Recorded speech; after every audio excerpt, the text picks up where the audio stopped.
You know what? I just noticed I was muted.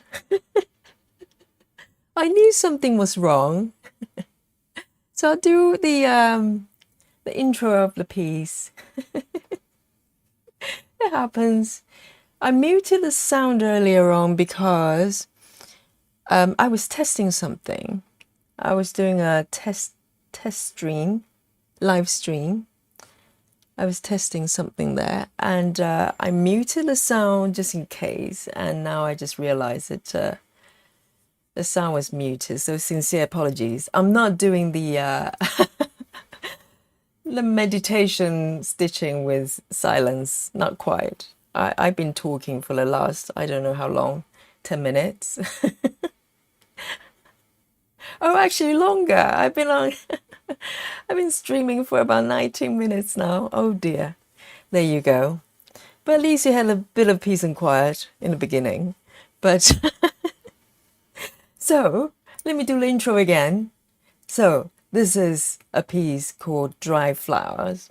Dry Flowers. It's from Heaven and Earth. And it's 25 counts. Let me start again. It's all live. It's all live. And let me bring up my markup again. I just want you to appreciate the full picture here. 25 counts, half stitches. So 2 over 1, 10 stitches. And I think that's it. 25 count fabric.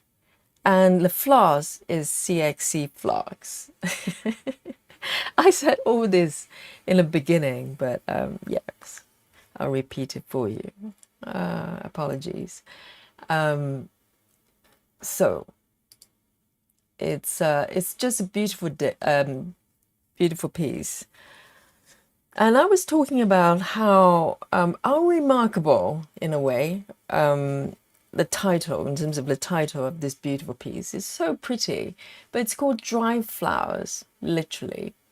I wish they would come up with a more romantic and more sort of names that actually suited this piece. I don't know what you think.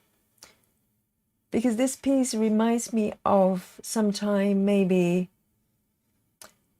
autumn.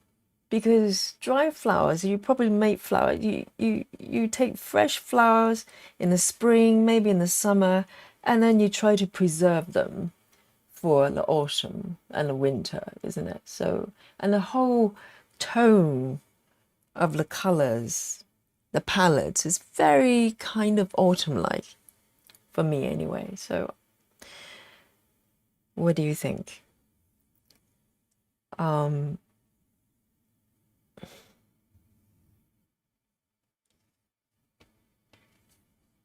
It feels peaceful. Just looking at the colors.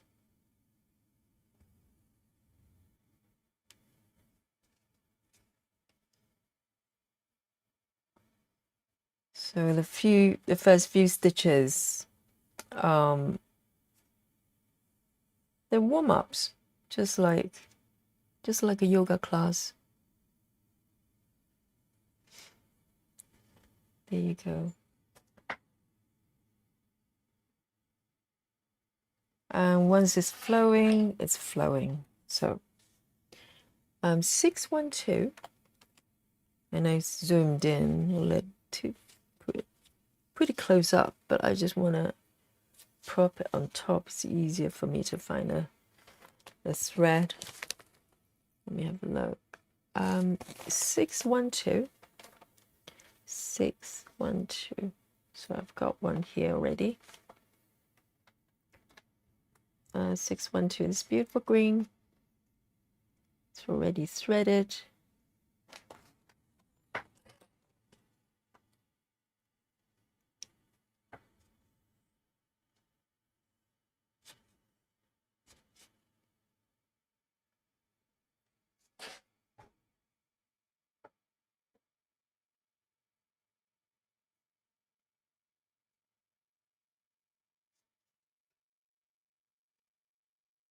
So here we go.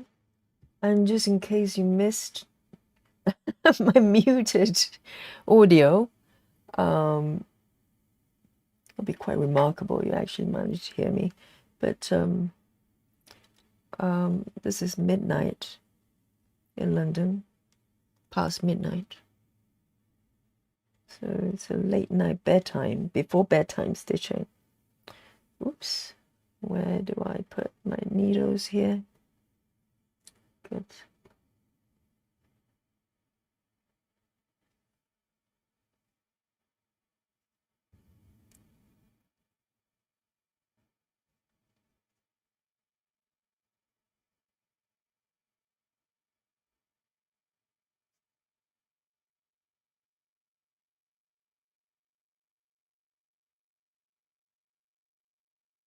And then I'm going to pocket to the side here.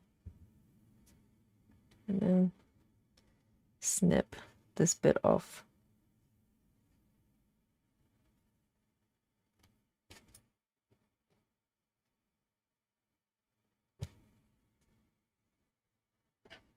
Very carefully, I'm going to snip it off.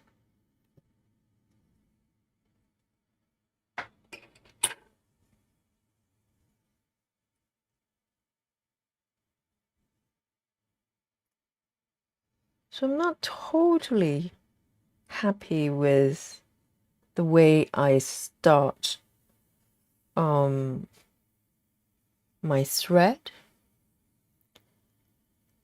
at the moment with half stitches. Well, I suppose you could, if it's a new thread, you can do a loop start, but one with leftover pieces, I just haven't found a perfect way to start the thread or finish it, to be honest. It's a learning curve. I mean, 10 stitches are fairly new to me, so I'm still seeking the best way to start an end thread other than loop start. I suppose you can do loop, you can create a loop with one strand or two without the actual loop there, if that makes sense. But it's not as elegant, I don't think.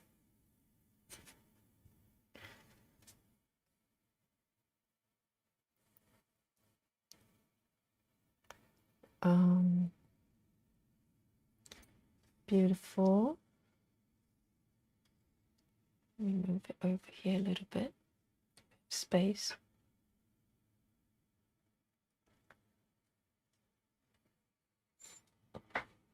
And I'm drinking peppermint tea right now. No caffeine, even though the other night I was drinking coffee way up to past midnight. Very naughty. But I managed to have a really, really nice sleep. You know, after a session of stitching, I felt very relaxed.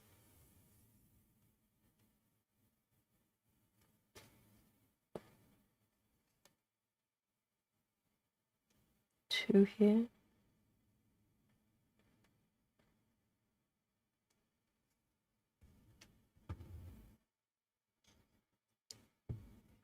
A little bit more.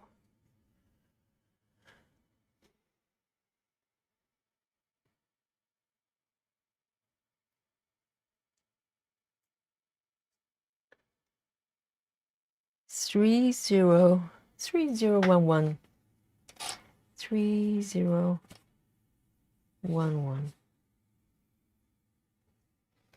The great thing about this piece, it's there's so many shades of these sort of really earthy green colors.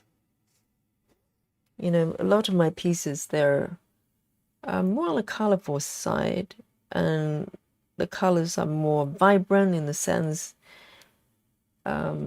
maybe less subtle like this. I mean, the gradients here is just beautiful. I really, really love it.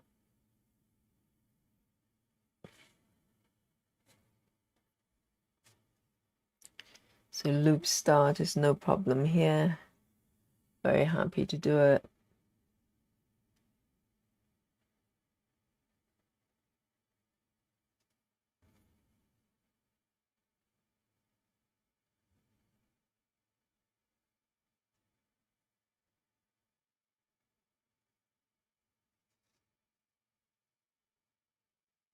And one over here, I'm going to stitch this one below.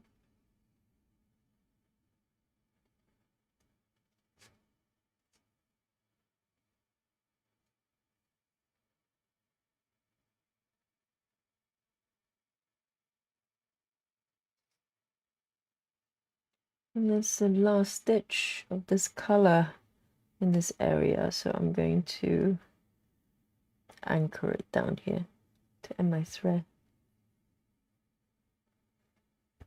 I don't mind this way of thread ending, but I much prefer not to have this at all, because it sometimes gets in the way if you don't remove them in time, and if you have to part somewhere in this block, this grid, and it gets in the way. But I managed.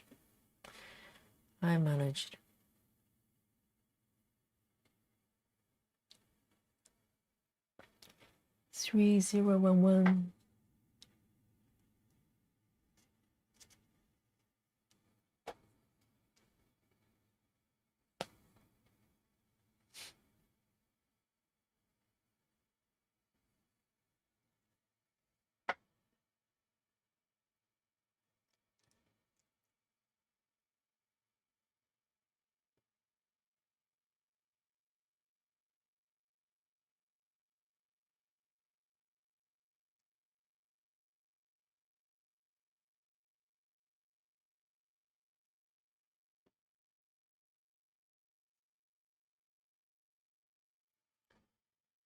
One, two over here. Just above this one here. It's not uncommon for me to park in the wrong stitch, wrong location.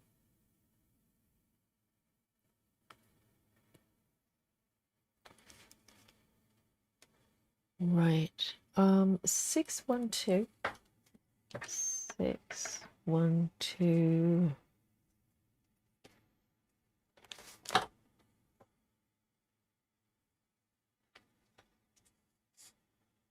Another beautiful green.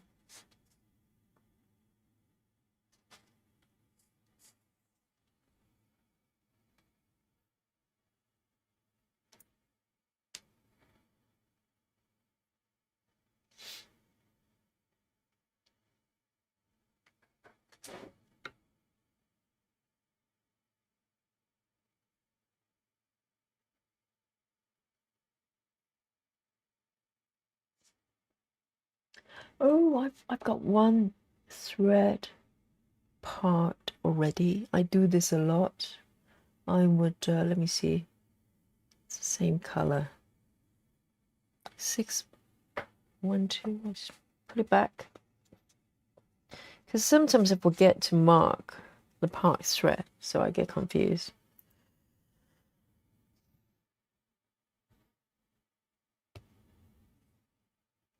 It's very short, so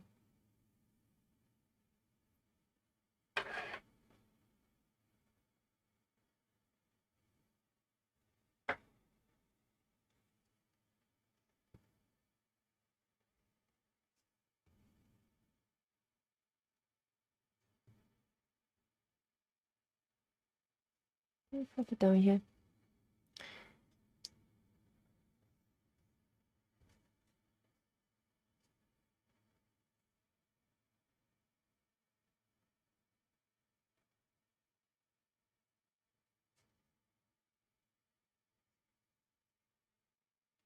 Down. I did park it, didn't I? I did. I was getting very confused. Um, and once you start to kind of mess up one stitch, and the other one's getting kind of a little bit messed up as well in terms of location, and you start to have to figure out which thread is what color is supposed to be where. And now I think I part this one in the wrong spot as usual. Doesn't matter. We'll be fine at the end.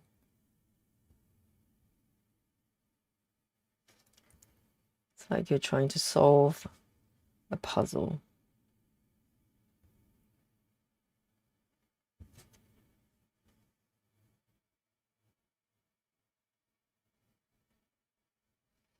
And then I'm going to park it to the side.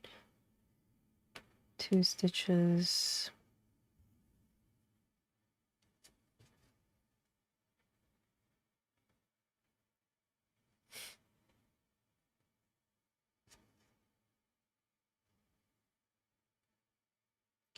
And all the greens kind of it's got a yellow tone to them, but they're quite similar. So if you don't look carefully, you could easily get the mistaken one color to the other.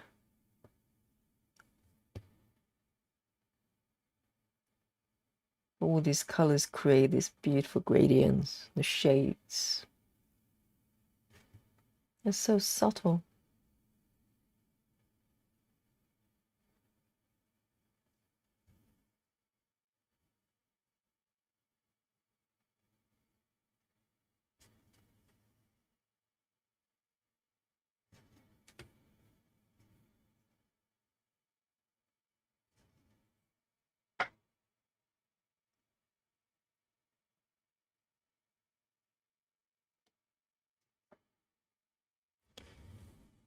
Three, 6, 2.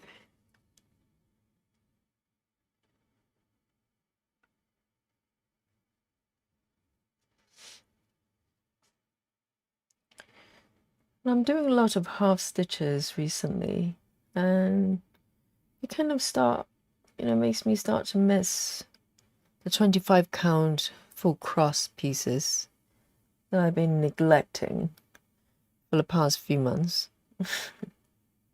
I kind of just dived into the kind of 14 counts full cross, or these ones, mini pieces that I stitch with half stitches. I'm kind of going through a phase. Just really enjoy these smaller pieces. I mean, it's not by all means small, but it's smaller than maybe the typical heaven and earth pieces. Right, I'm gonna stick to the rules a little bit more so I don't get confused. I'm gonna do row by row. I've been sort of stitching things out of order.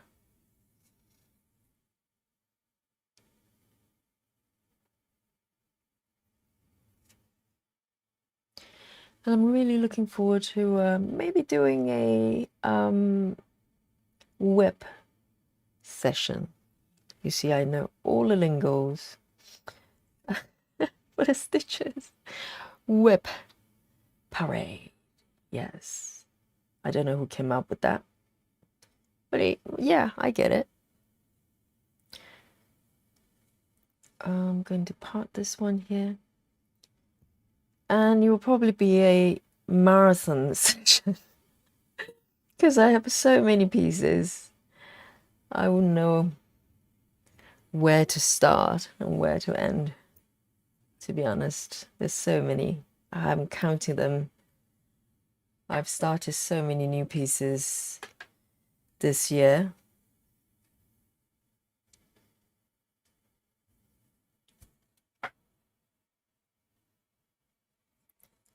I'd like to do a session so it's clear in my mind what I've got ongoing.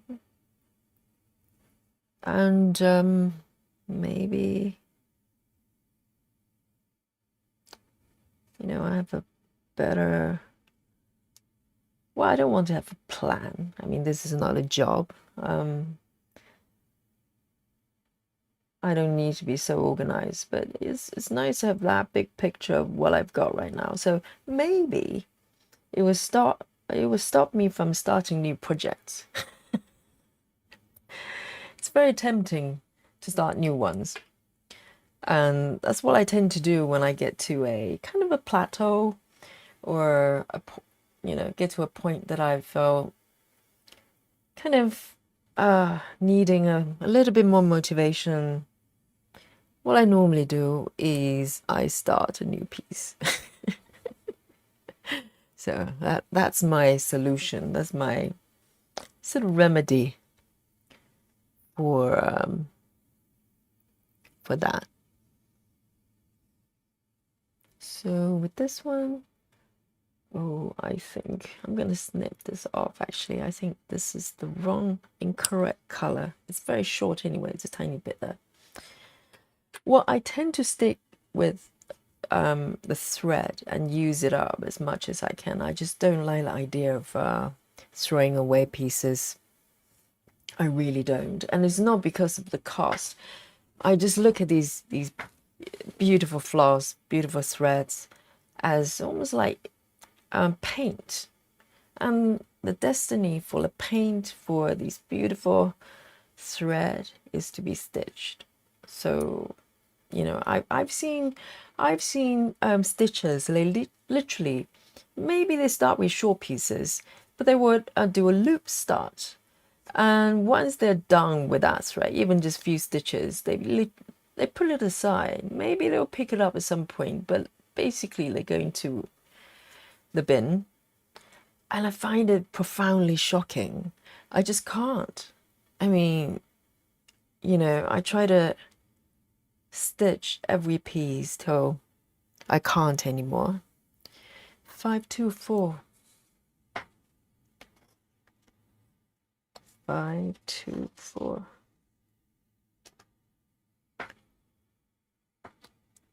Yeah, I just can't bear the idea of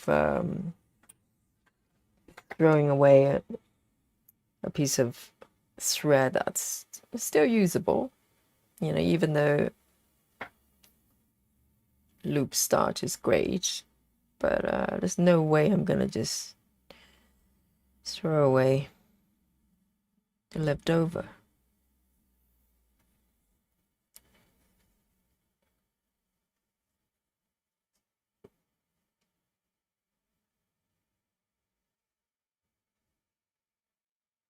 Like this one, there's only one stitch. Of course I'm gonna keep the remaining thread.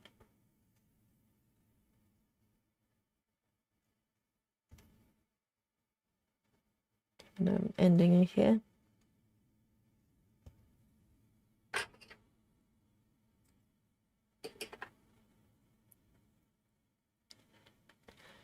Five, two, four. Put it back.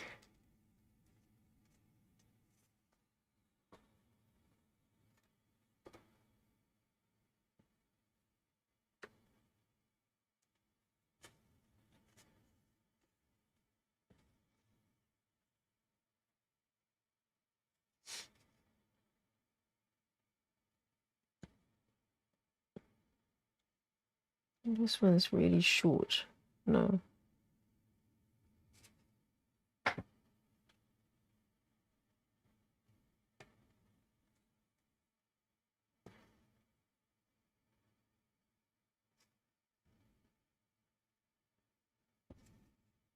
And the thread here. It's building up a nice collection here.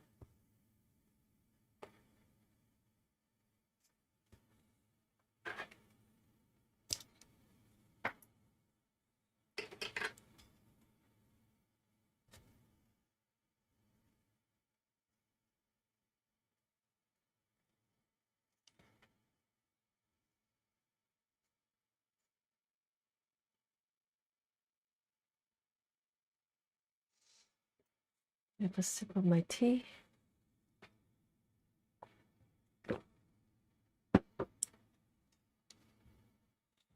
So good.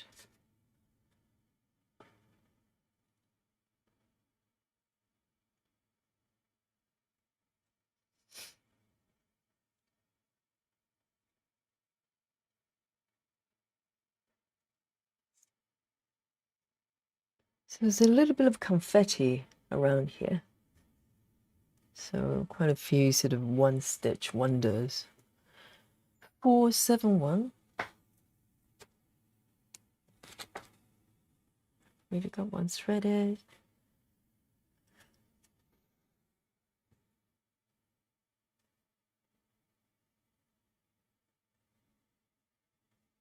Over here.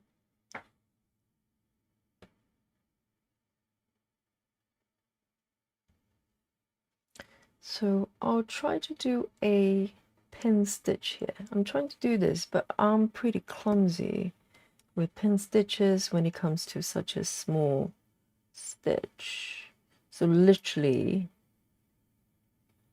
it feels like I'm just stitching the same stitch twice to anchor the thread down. It's not most elegant, but it kind of works, and you can't really tell. But 3, 4. And this is the method. The best one I know so far for half stitches. I'll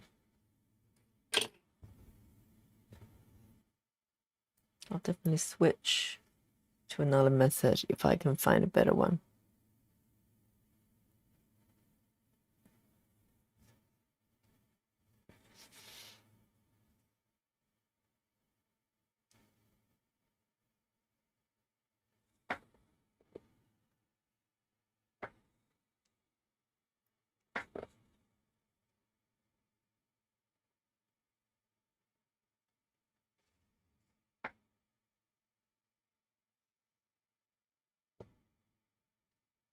This one's getting quite short as well.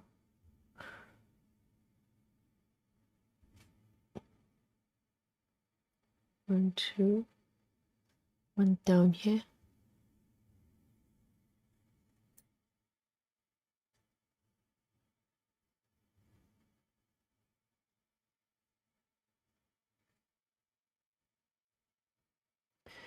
So I don't know whether you've been to any kind of stitches fair type of thing, kind of exhibitions for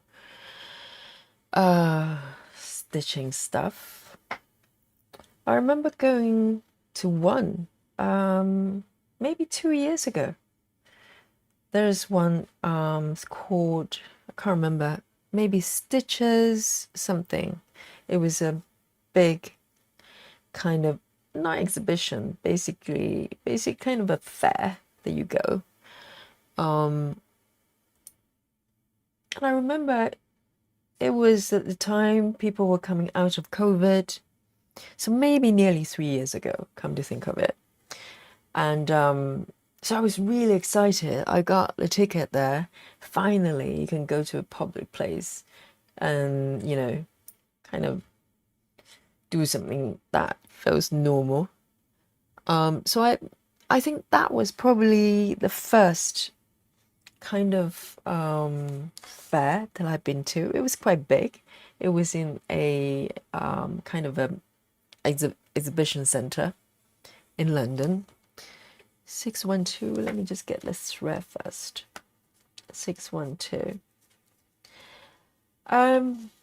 So I didn't really know that much about the type of stuff they were doing there. It's supposed to be for stitchers, and so I was, you know, I was planning to do a nice spot of shopping, you know, to buy, to get the floss, needles, and also fabric.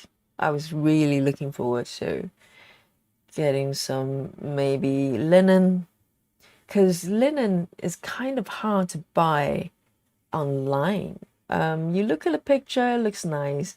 It's less predictable as, you know, Aida or any kind of these type of fabrics.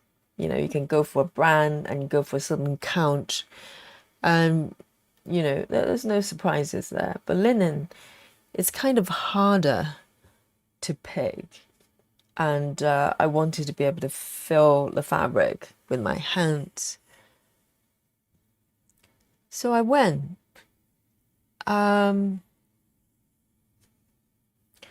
to be honest, it was, I wouldn't say disappointing. No, it wasn't disappointing. I was quite excited because it was just, you know, people coming out of COVID.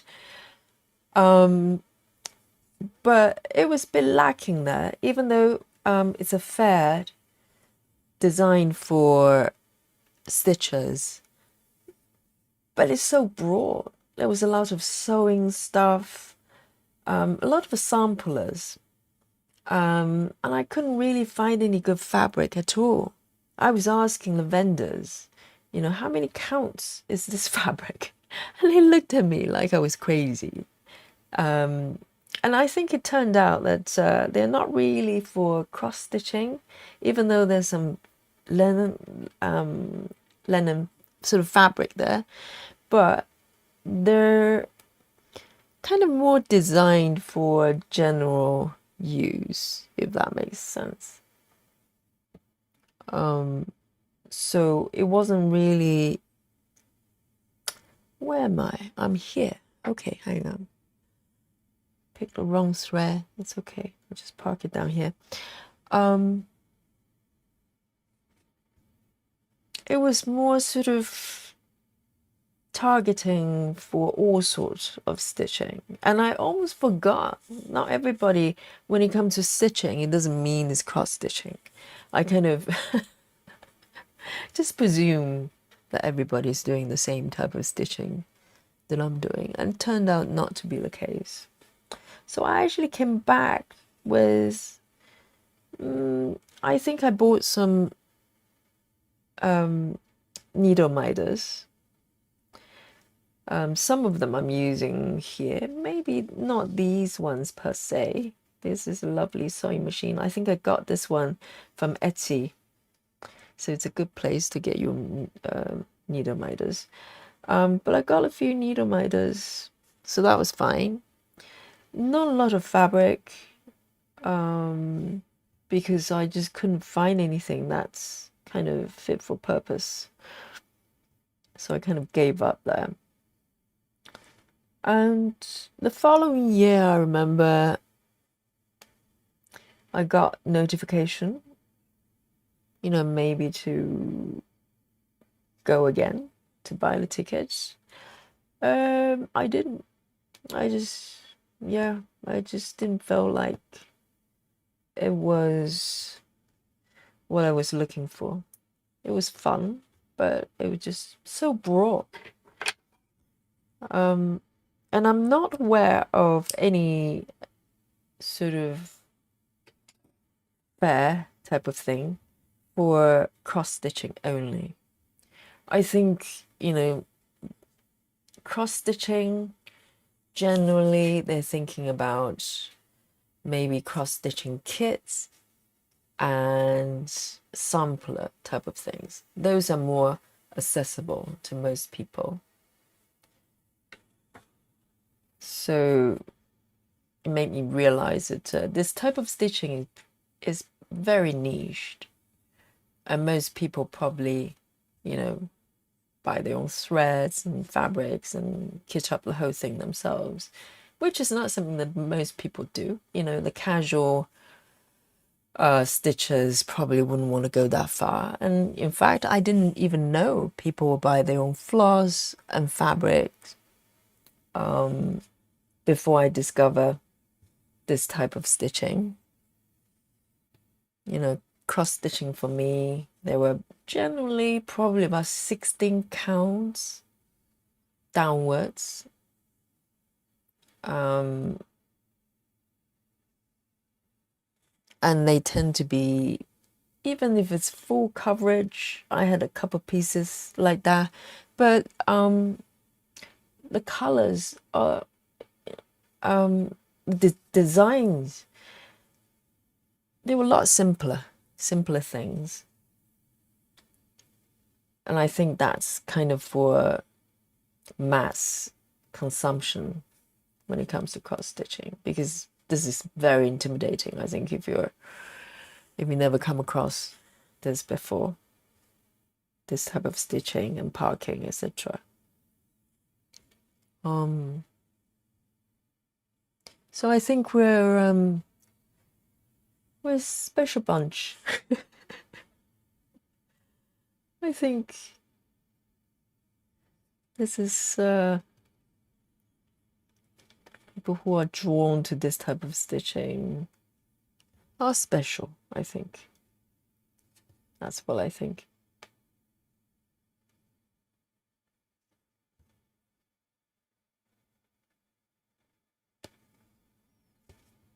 And since I started this type of stitching, my full coverage, heaven and earth, I pretty much abandoned everything I was doing. I used to do a lot more stitching. I'll try out different kind of just making things in general, a bit of felting, just for fun. I kind of stopped all that. It just nosedived into this. So I don't know why it's so attractive. I don't know.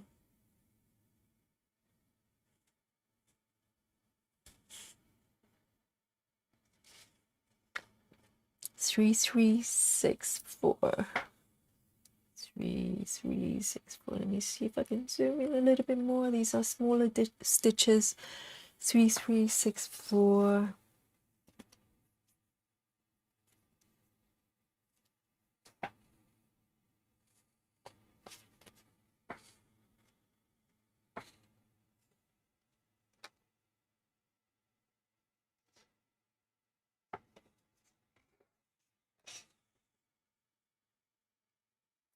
So with my yoga classes, what I tend to do is I try to change up the sequences with every single class. I mean, not every yoga teacher does that.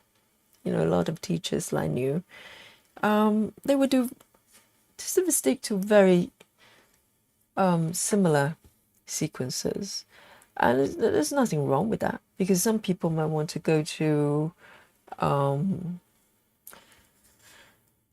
sort of certain teachers' classes, and they teach very similar poses, so you get to practice those poses, time and time again. I don't know whether you've heard of Ashtanga. It's a style of yoga. They pretty much practice the 50, maybe 56 poses all the time. And a lot of people enjoy that. But I kind of came from dance background, and by nature, I get bored very easily. So as a yoga practitioner, as a student myself, when I go to other people's classes, I look for changes. I look for the unknown. I like to be surprised and be challenged, And so when I started teaching myself, that's kind of, I teach in the way that I like to practice, if that makes sense. Because that's the only truthful and authentic way of teaching, rather than trying to be someone else and try to please everybody.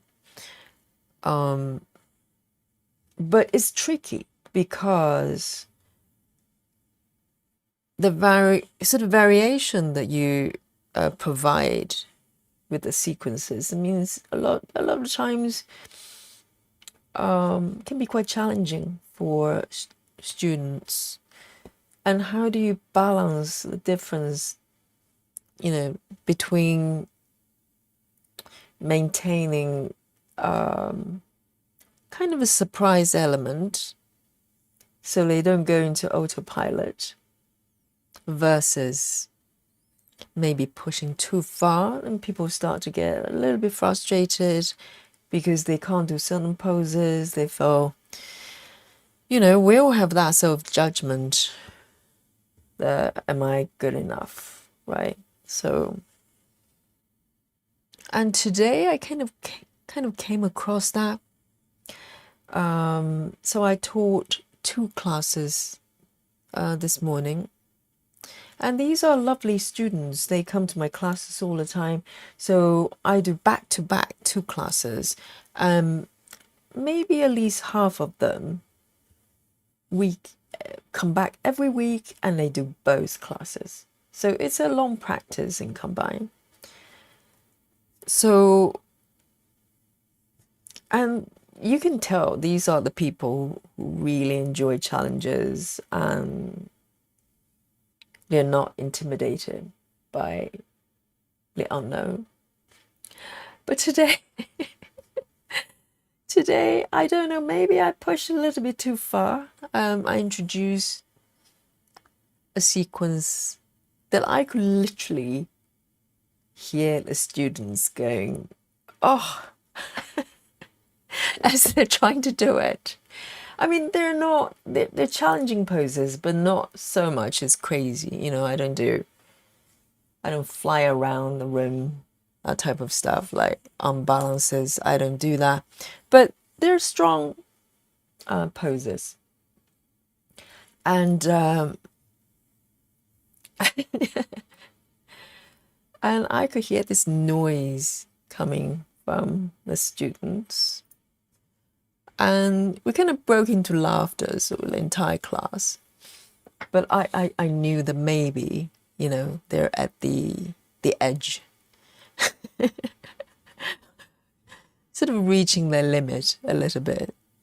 And that made me think, I wouldn't want to change the way I teach necessarily to be more popular. I think it's tempting to try to please people, but I think I figured, sort of realized ages ago, you can't please everybody. You just can't.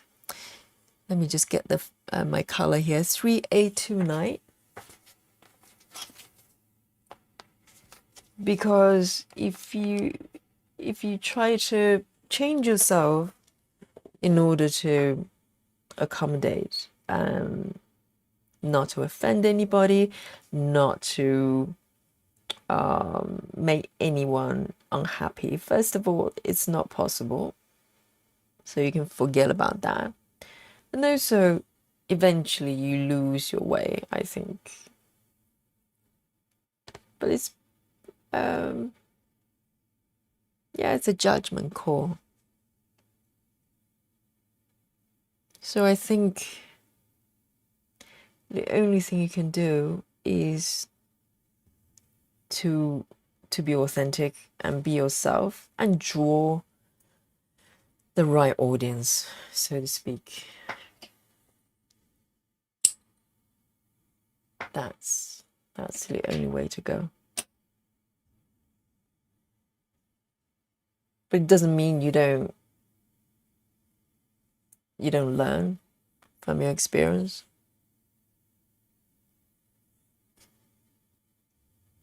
But I guess it's about knowing who you are and know when to make changes, but not try to become a sort of crowd pleaser, because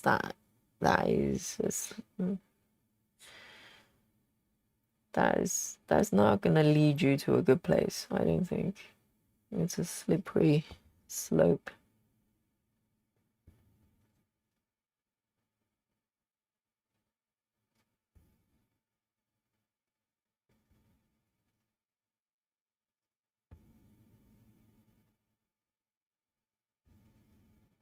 Quite a few stitches of this color.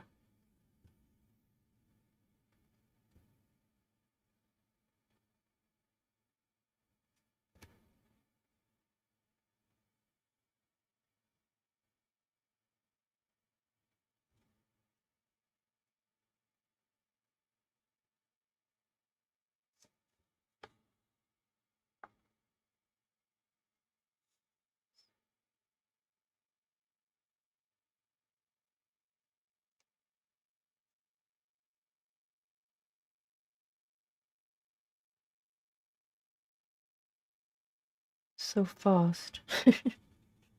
Not complaining. Half stitches.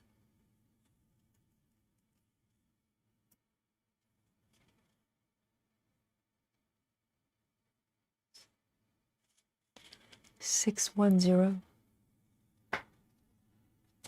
6 1 0.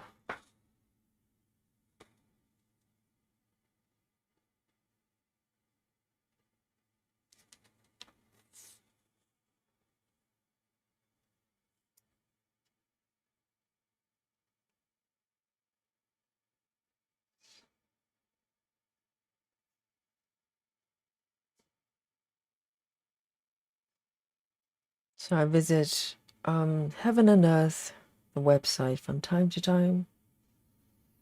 But I try not to go too often because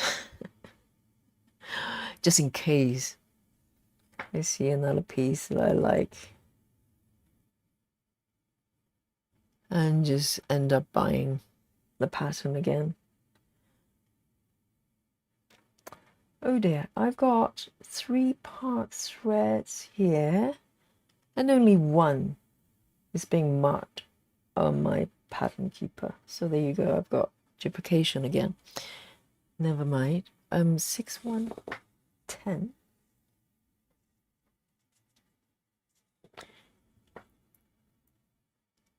And I'm really looking forward to the Apple version of Pattern Keeper. I don't know whether it's going to happen at all. On a website, it says they're looking to make the Apple version, but I doubt very much it's actually in the pipeline. Not seriously. I don't know. Because it's been taking so long. And I actually bought an Android tablet, the one I'm using right now. It's an Android tablet, obviously, just for this app. Would you believe? Because I'm a sort of Apple user through and through. But I had no choice. I kind of waited a bit when I discovered the app, really wanted it. And I contacted them and go, well, are you going to make a iOS version? And they go, yeah, well, if you're interested, stay tuned. And I stayed tuned for about 2 weeks. I go, oh, never mind. Let me just get a tablet. So this is my one and only Android device. And I bought it. It's a glorified sort of, what am I trying to say? It serves one purpose only. I have it just for pattern keeper.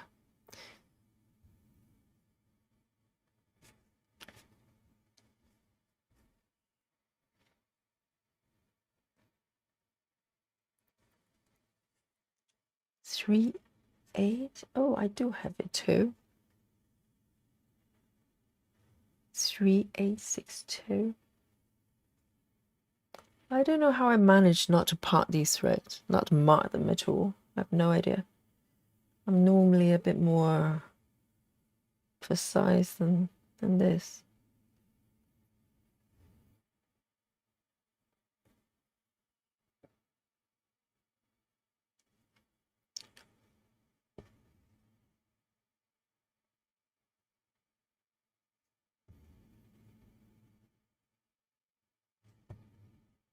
Let me see.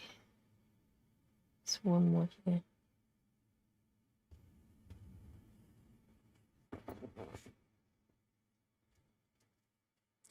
And I'm going to tease these one out before I start to run over them.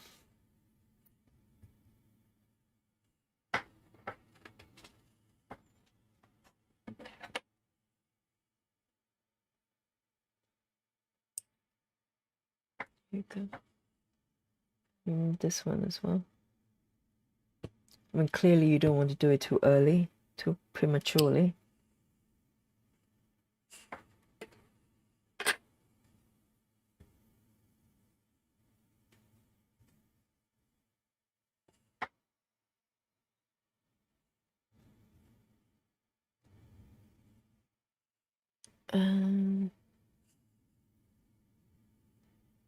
There you go. 2.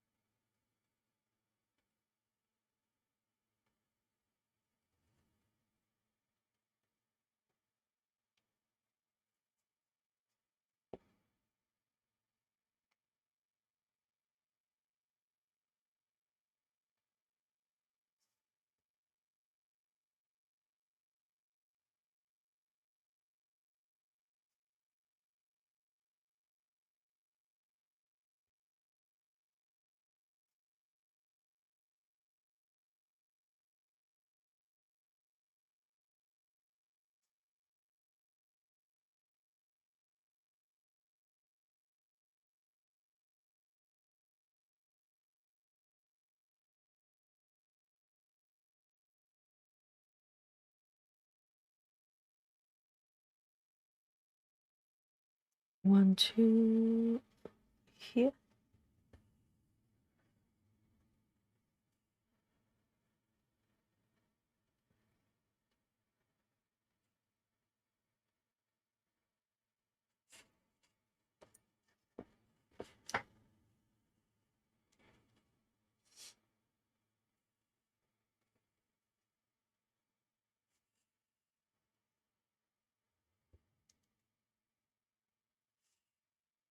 Okay.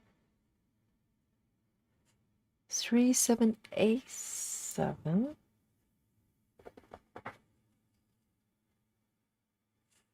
Three, 7, 8, 7. Just one stitch. One stitch wonder.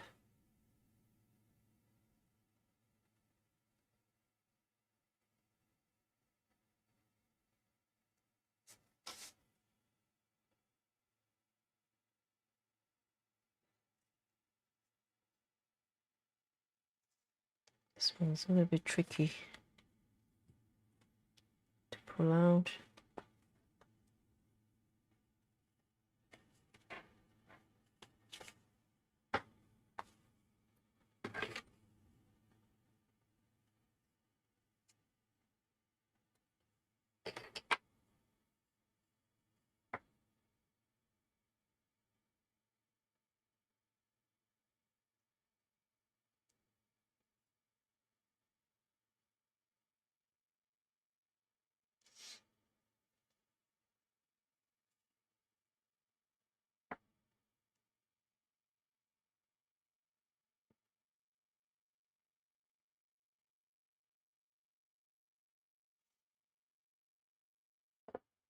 So I've got a really, really big, large piece from Gecko Rouge. So it's a British company, I think. They do cross stitching kits, but a lot of their pieces not so much big, but they're kind of really artistic design. You know, sometimes paintings or that type of stuff. And they're quite pricey as well. But I actually, in my moment of madness, I decided to get one of the largest pieces they have on their catalog. I think it was maybe nearly 3 years ago. And the piece was so large. I've been stitching it for about maybe over 3 years, on and off. Obviously, I've got a lot other projects going on. But I'm trying to look. Let me check my pattern keeper. So I showed this piece, I think, a couple of streams ago, but I think I'm going to just show you quickly because it's a massive, massive piece. So it's this one. It's by a, let me just pull up this one for you. Oh, no, not like this one. So they've gone, they've got their own charts. Let me show you the mock-up. So this is it. Let me just remove this one. Oh, when I saw this mock-up on their website, I was thinking, should I, shouldn't I? And I kind of slept over it for many nights. I kept saying, no, this is too big. There's no way I can, this is going to take decades for me to stitch. It's huge. I'll show you the stitch numbers in a bit, but it's massive. The whole fabric, it's literally as large as a blanket, like a duvet size.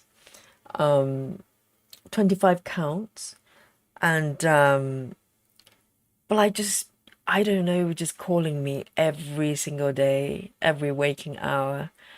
And also it's quite costly as well, to be honest, because there's so much floss involved, a lot of material that they provide, the chart, the floss, and the fabric.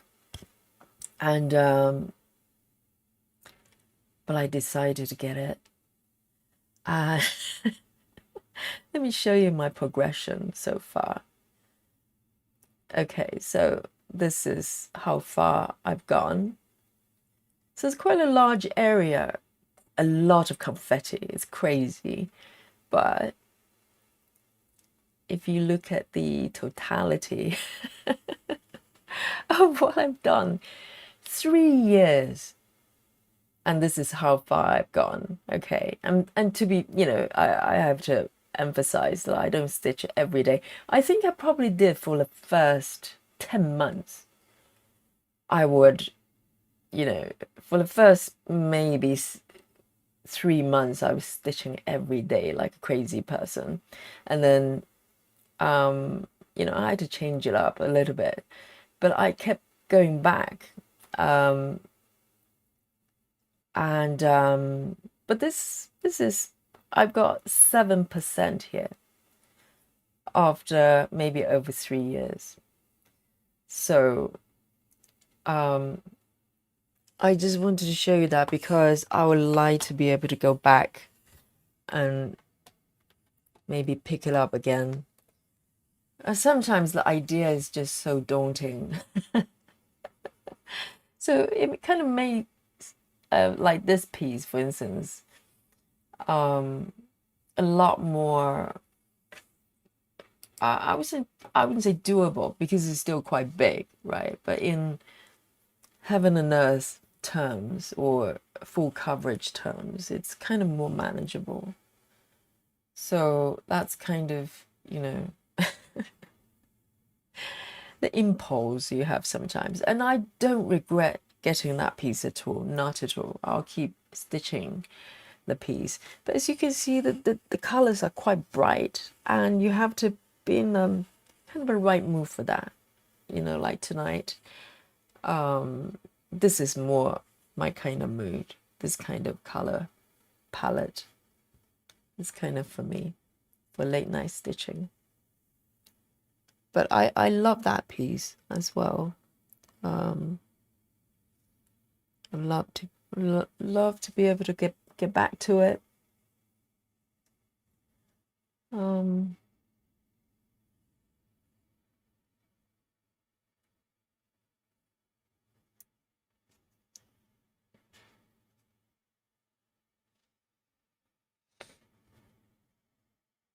Let me see these ones.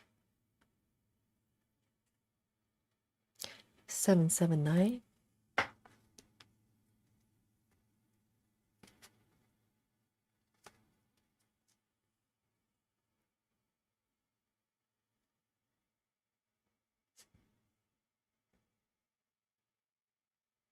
So I kind of envy people, the stitchers, who can pretty much stick to one piece and see it through. I don't know how they do it. Let me do a pin stitch.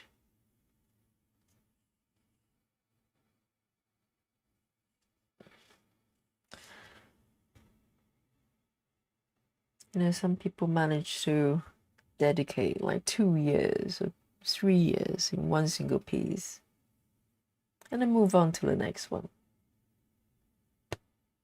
They're different kind of human beings.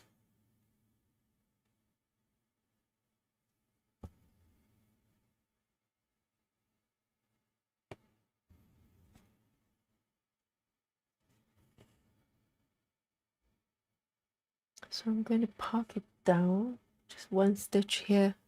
1 2 3 1 2 3 4 2 3 4 1 2 3.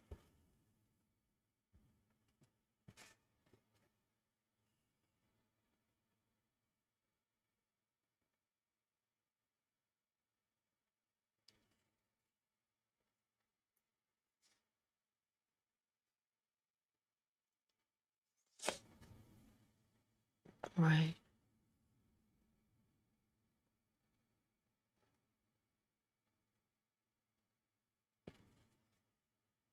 3 8 5 8 3 8 5 8.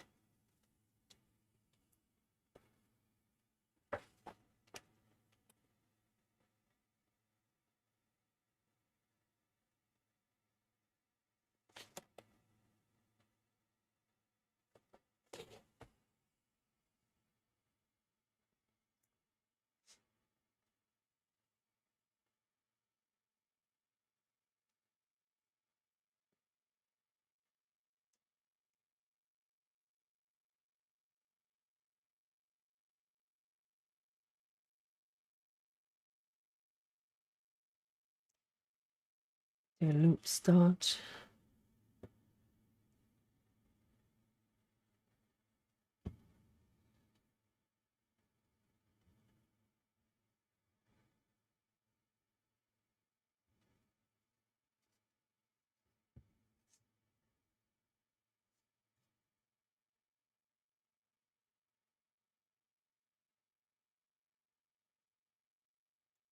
Mark it over here.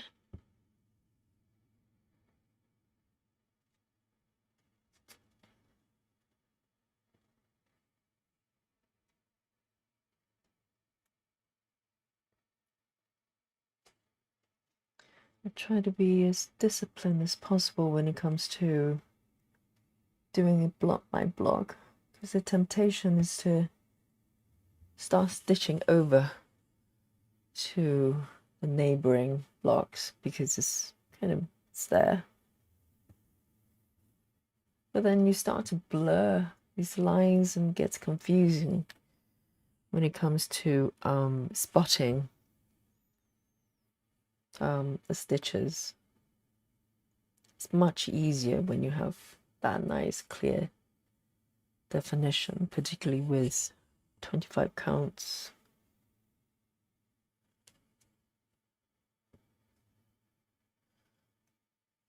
And here, 1 2 3 4 2 3 4. There you go.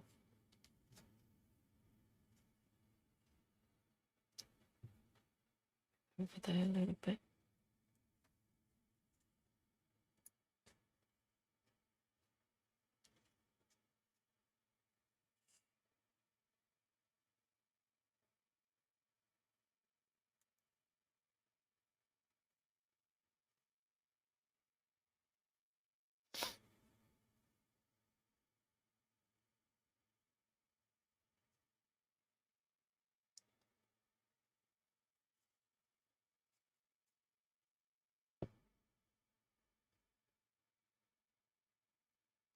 One, two, three.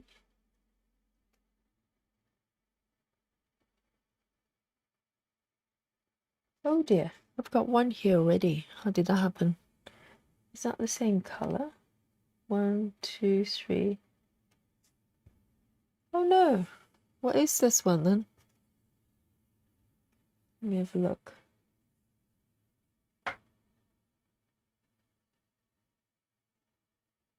I think I know what it is. Anyway, I'm gonna trim it off.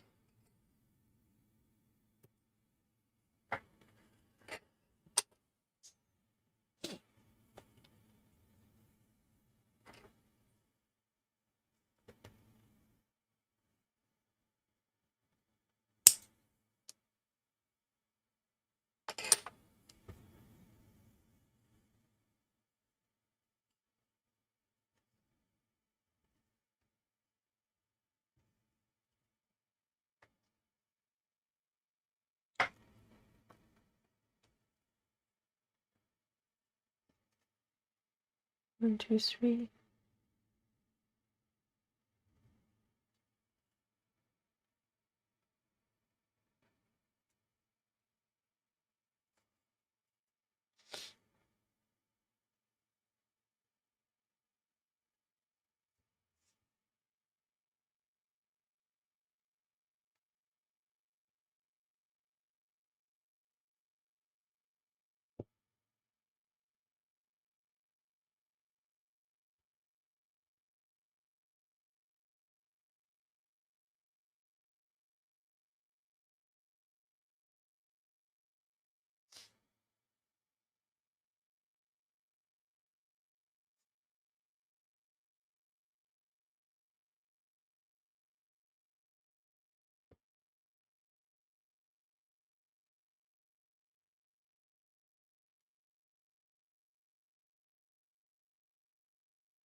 Oops.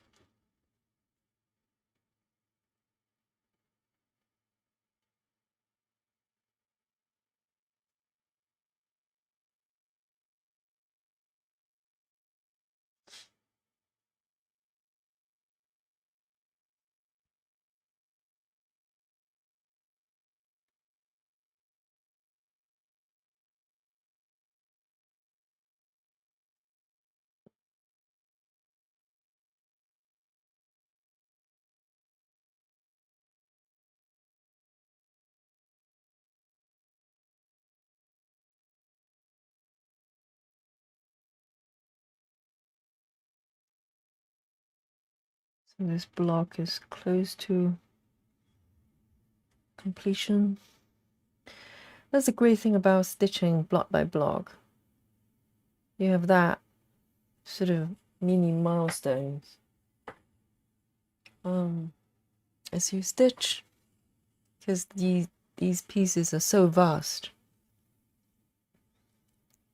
and you could just kind of just go on and on. I know, most people stitch maybe one page at a time. I mean, the definition of pages kind of is less obvious since people start using sort of apps to manage it, like Pattern Keeper. You lose that definition, but a lot of people still use it as a guide.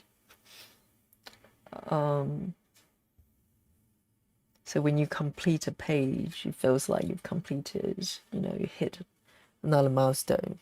And that's kind of important, because otherwise, the alternative is to wait till the end, until the whole piece is completed, and that could take in my case, probably decades or never. I'm being realistic about it. And I'm okay with that. But it's nice to have these kind of mini milestones that kind of motivate you to go forward.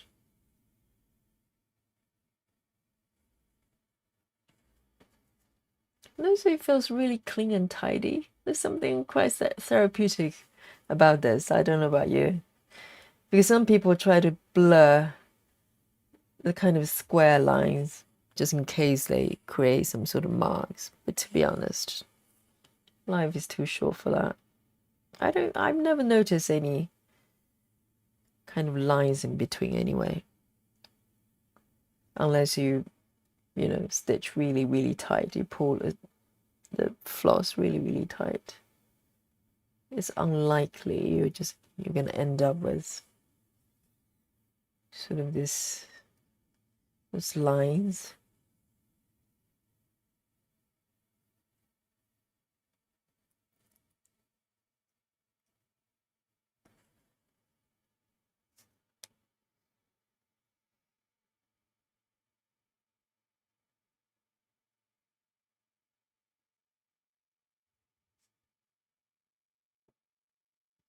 Last stitch for this square. How nice. So I'm going to park it down here.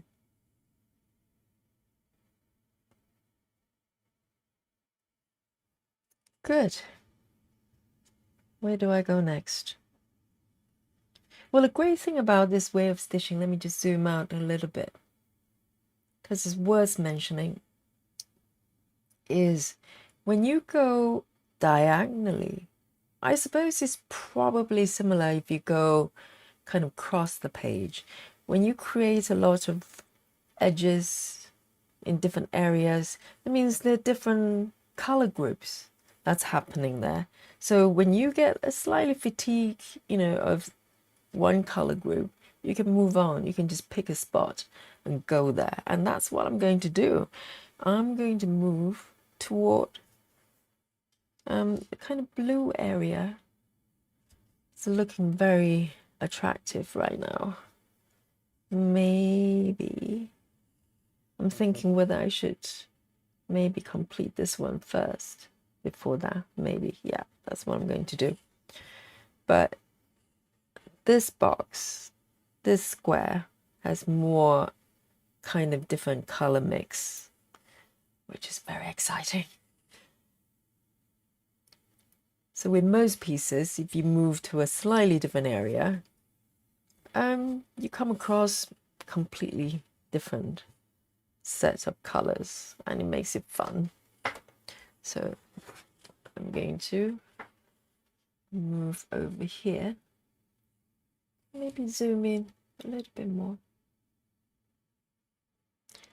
Lovely.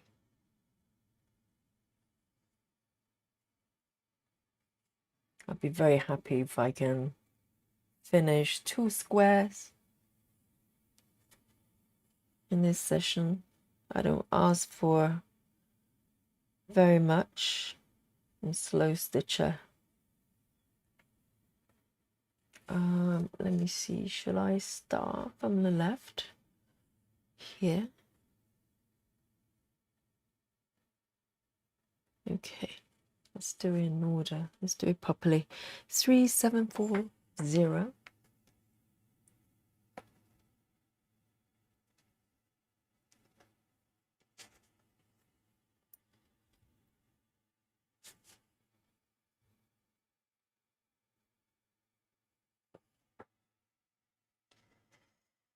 Four, 0.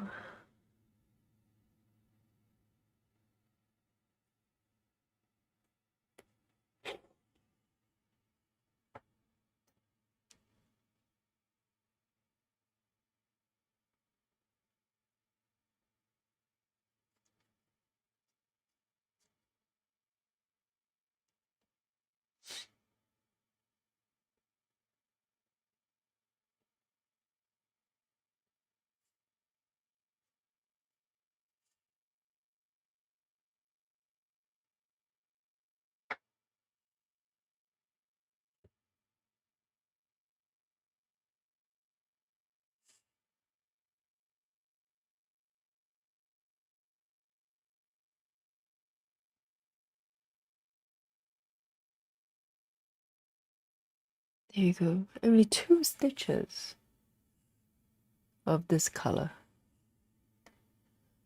So 1, 2, 3. 1, 2, 3.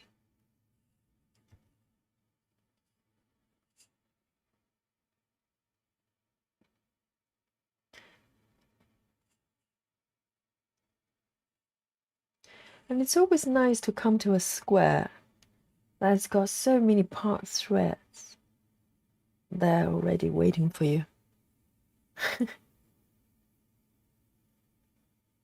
That's the beauty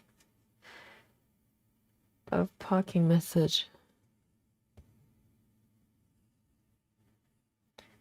So I'm going to move it over here.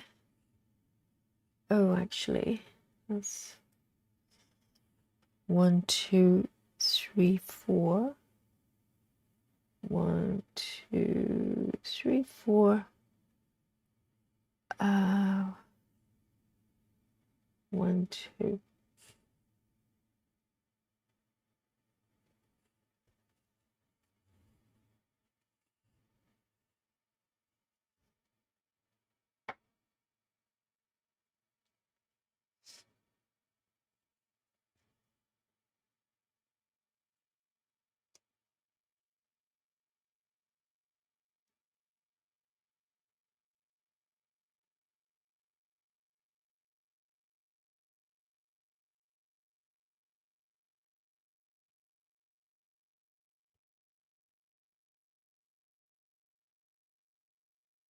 You stitch the one underneath and end the thread.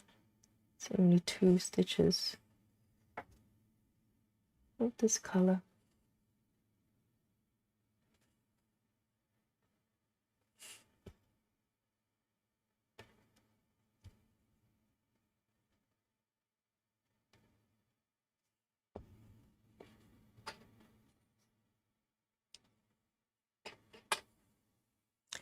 Nice 3/8.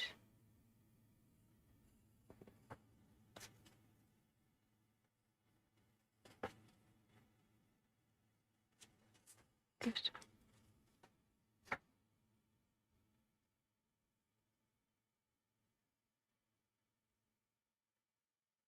I feel like a hairdresser. I need a hairbrush.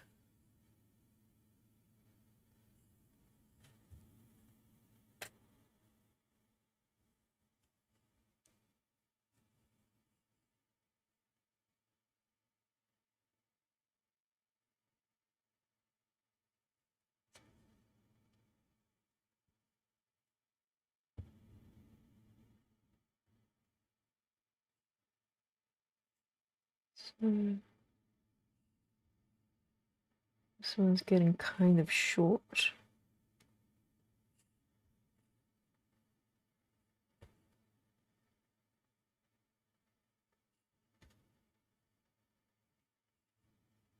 So I'm cheating slightly here because these ones are on the edge, in the right edge of the box. 1, 2, 3, and it's running downwards. Oh dear, I think I parked this one in the wrong place. 1, 2, okay. 1, 2. I got it. I move this one up. I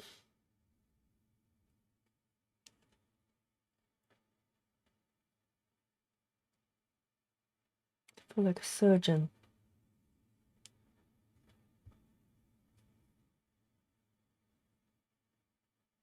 Okay.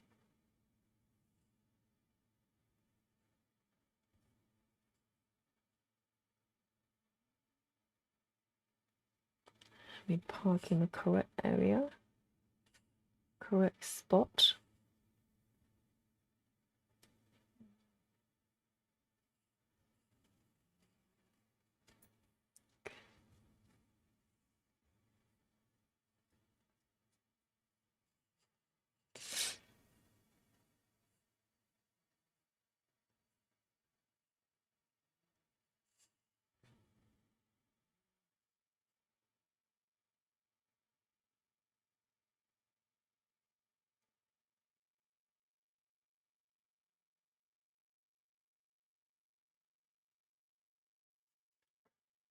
Oh, someone say hi. I'm so sorry. I'm in my little world here. Totally didn't notice the comment. So softly says hi. Hi to you. Hello. I hope you're still here. Sorry about that. I hope you're well. Are you stitching?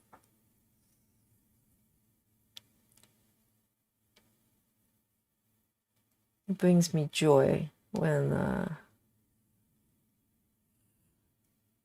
the people online stitching at the same time as me.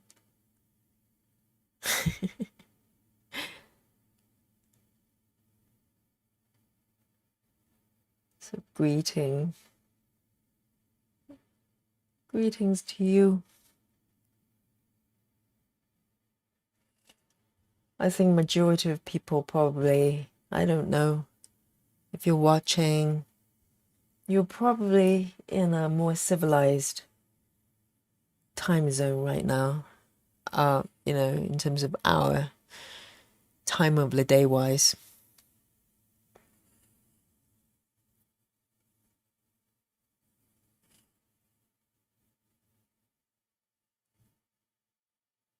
This one's getting so short, but there's only one stitch.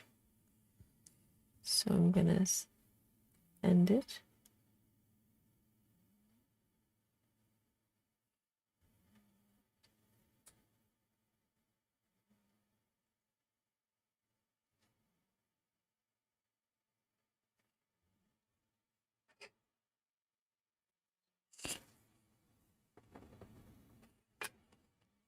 Oops.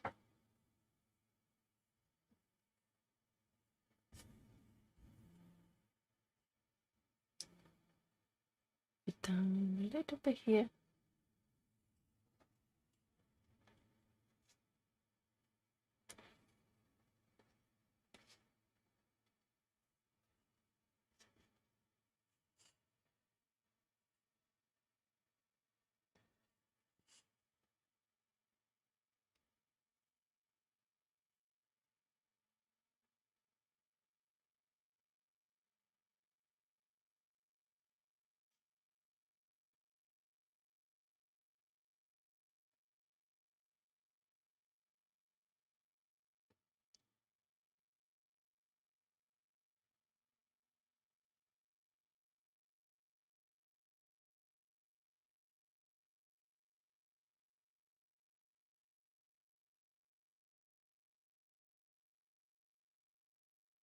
And then skip one, two.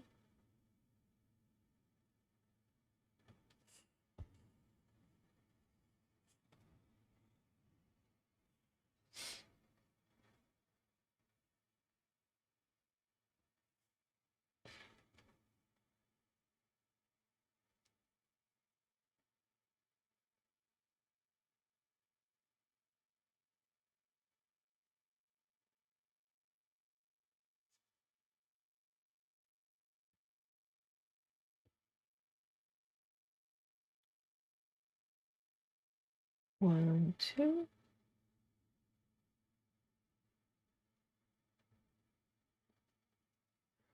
I think I did it again. I part this red in the wrong spot. It's one stitch too high.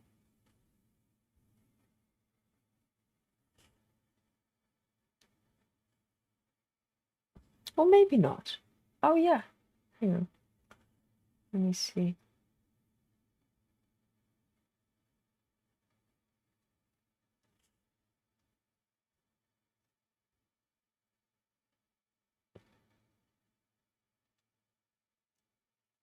Yes, that's better.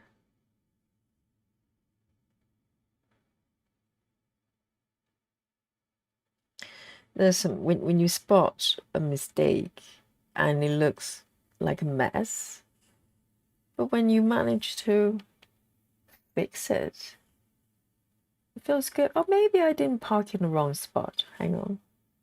Maybe it's fine, or maybe it's the wrong one I'm looking at. This one. Yes, a double part. It should be one stitch below.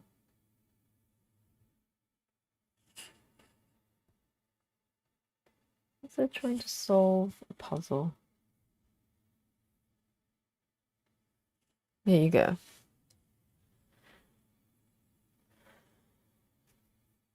All good now.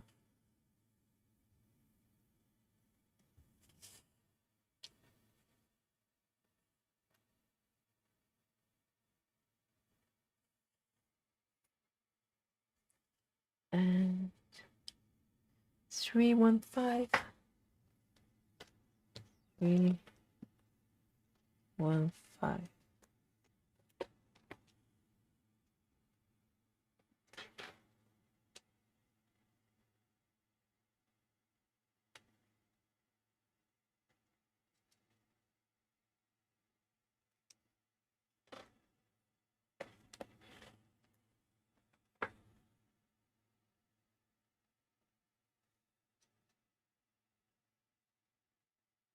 Oh dear, it's a little bit of a.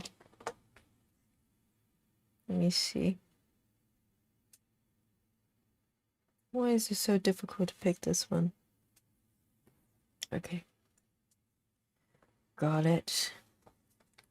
I mean, CXC floss. It's really lovely to stitch. It feels quite kind of slightly on the fluffy side. But the downside, I guess, is they get kind of it's slightly more snaggy. Yeah. You know, sometimes they just get kind of tangled. Not that frequently, maybe just me being clumsy. But the texture is slightly different. The DMC is very easy to untangle because it's so soaky.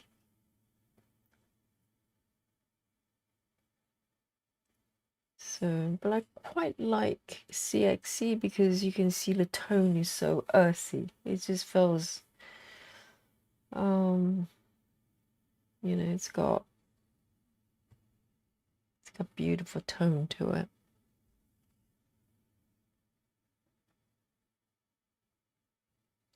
Okay, so I've got one over there.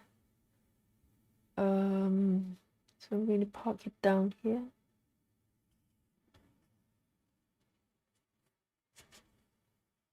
Oh, the burgundy is so beautiful. Look at this. It's gorgeous.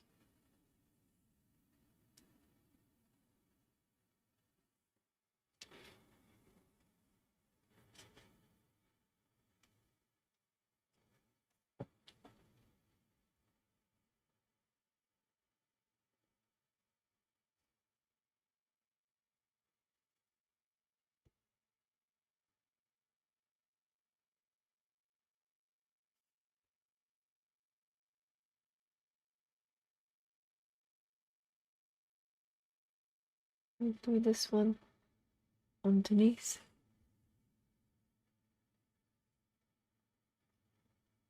And down there. Beautiful.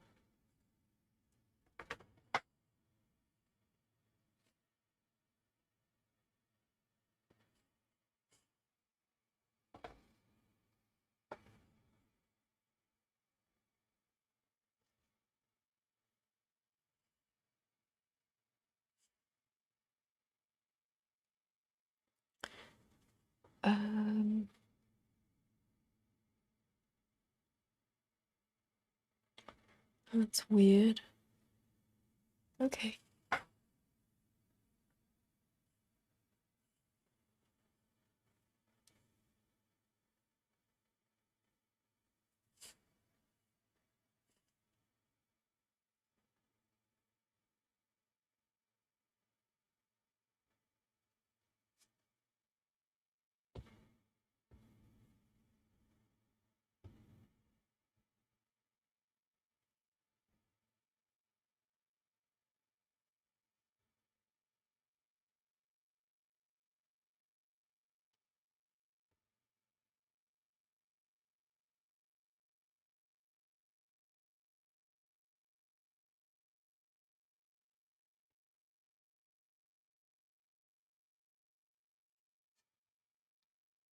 And this one.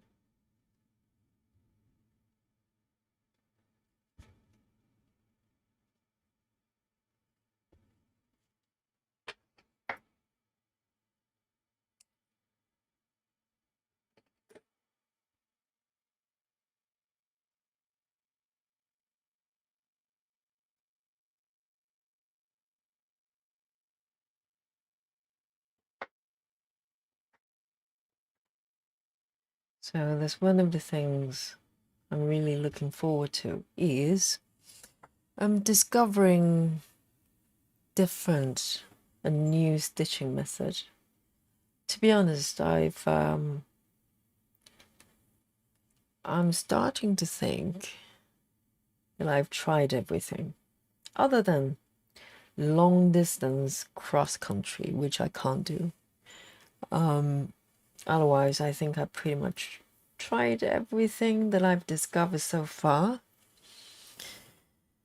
But I love to be able to discover, kind of find new ways of stitching because it just makes everything more interesting. I switch around anyway, but you know, and there are a couple of methods, maybe 2 or 3 different methods that I'm drawn to that I do most often. But 3A5A, 3A5A.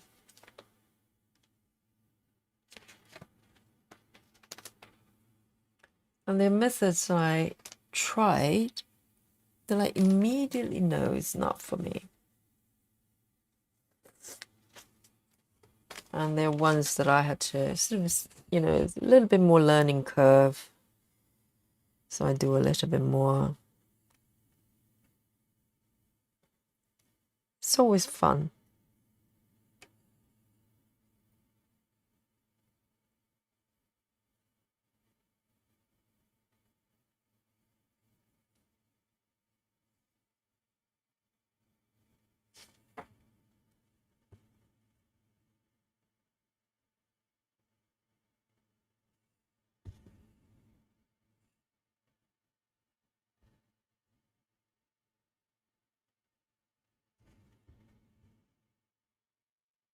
And take it over here. Racy Pacey.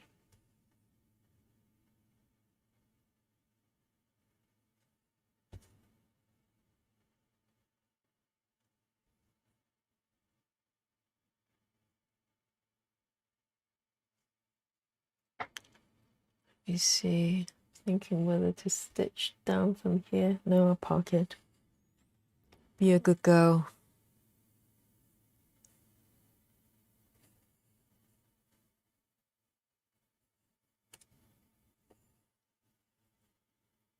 Seven, 9.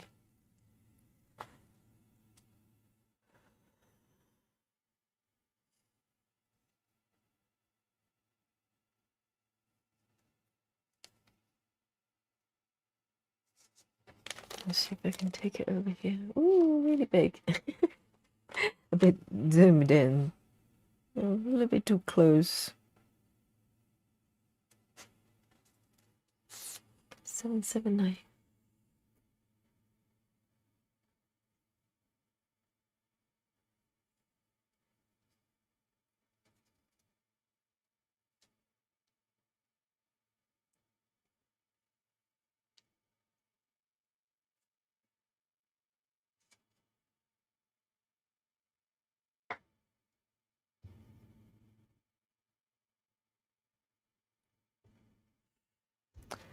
And that reminds me that one of the things I really practice a lot when I first started the full coverage type of project was the 2-hand method, because I used to stitch with a single hand, pull a thread out, and then switch hand, or rather use a single hand doing both. And so I had to practice. I just wanted to be able to do was to use two hands at the same time, and it took me a while. It was challenging for me, but eventually it kind of got a lot easier, kind of second nature now. I can't imagine doing, one hand. But it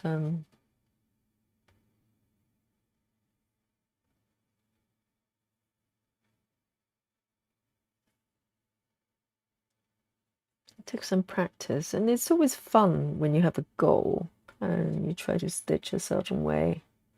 You know it's going to improve your stitching experience. And the goal wasn't even to stitch faster as such. It's just such a sort of elegant way of stitching. Let me see, where am I? Good. I'm going to end this thread, I think.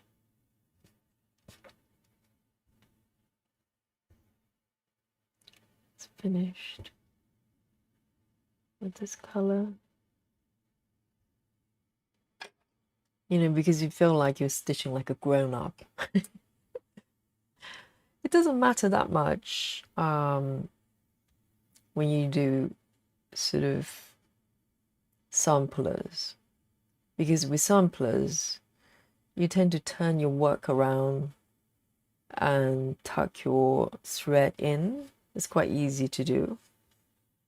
They tend to be larger stitches.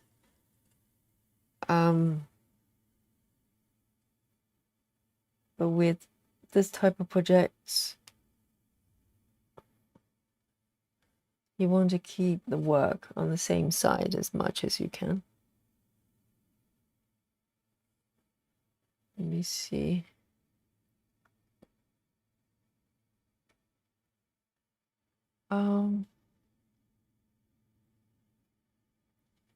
So I've got this one here, A01.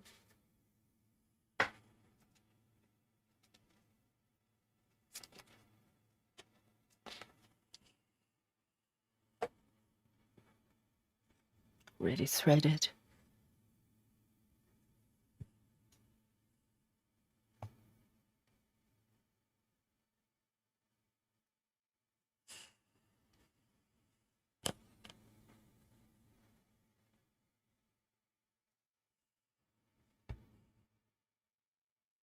So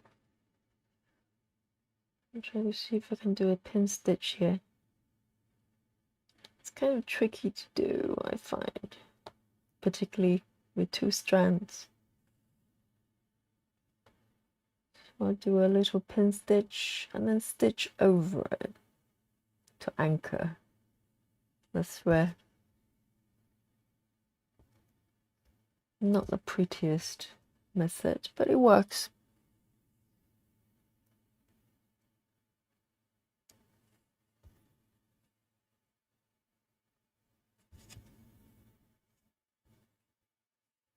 And do I have more underneath? Okay, I'm going to take it down here. 1, 2, 3. 2, 3.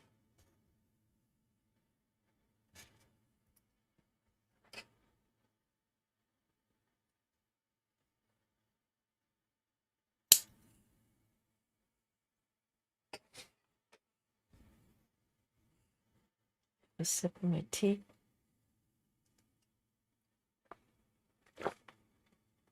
Mm-hmm.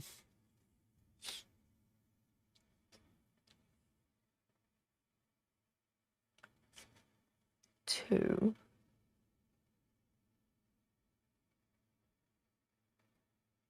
3, 8, 6, 4. 3, 8, 6, 4.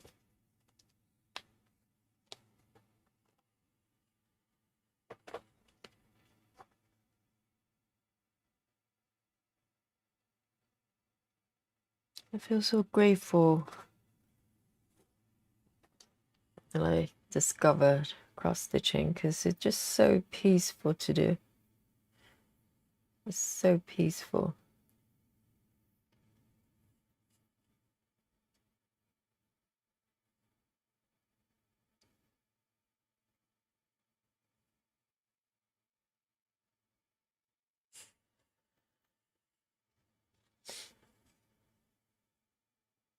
So a little stitch here.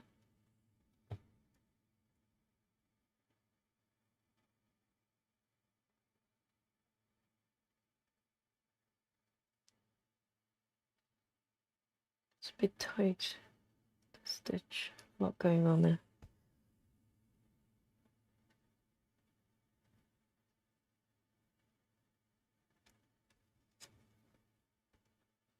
So each stitch is like a pixel of a picture.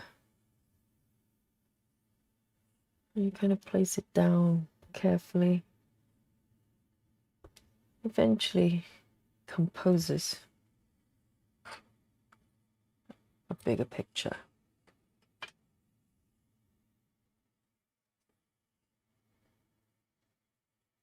Three, 6, 4.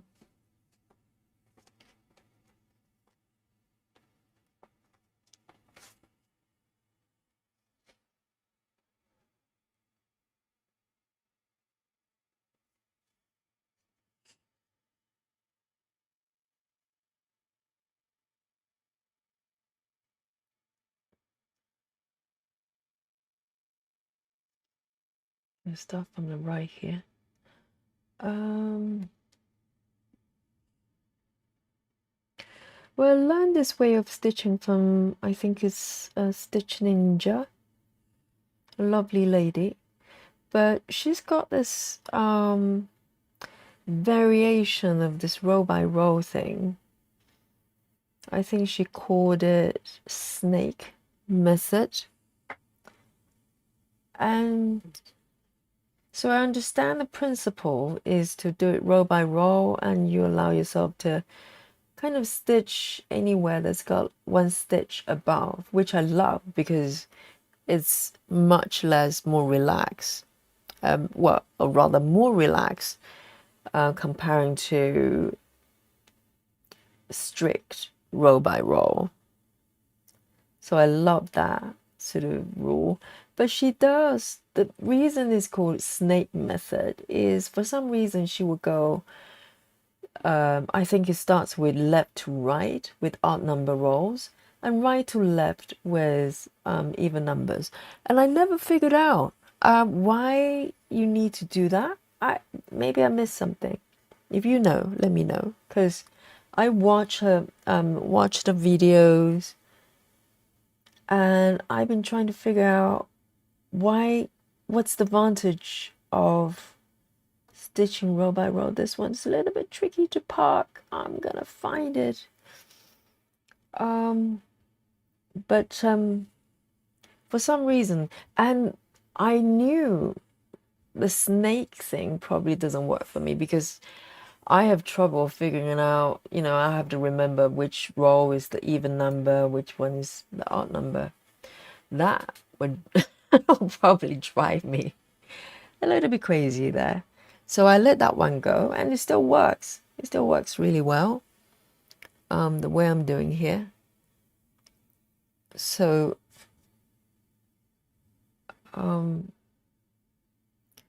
she's such a lovely lady. I wish, I don't think she's creating content anymore. Sometimes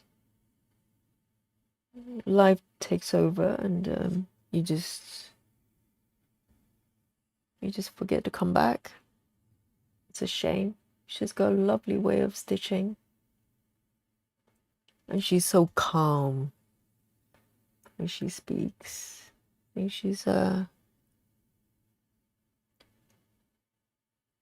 maybe she's Italian, I'm not too sure.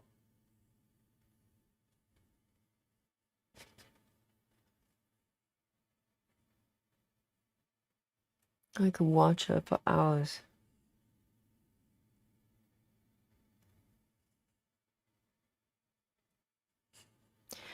just one stitch here. So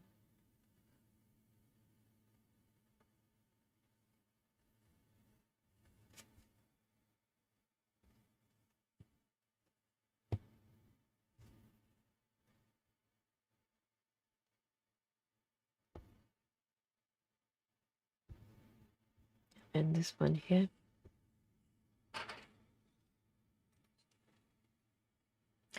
So normally I would only kind of throw away, so to speak, when it gets really, really short. Otherwise, I try to squeeze in a couple of stitches, even when it's getting kind of short.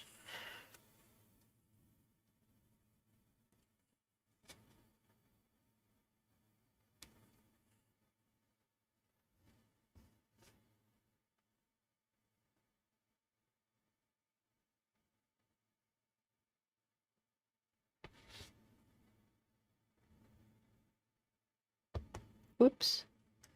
Let me see, just one stitch here, and I'm gonna end it. There's a lot going on here.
I'm gonna stitch this one down. I think it's the last one. Oh, actually, I can park under here.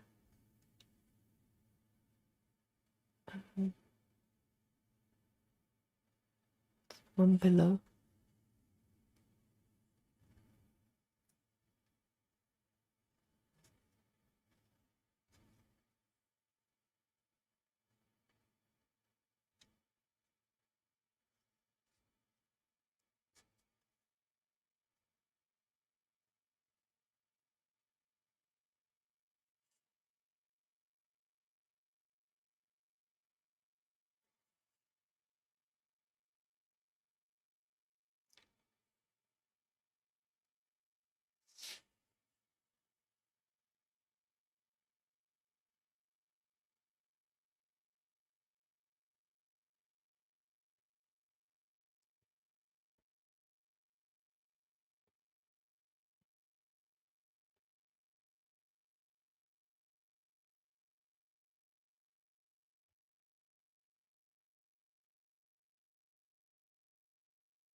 One, two, three on the right there.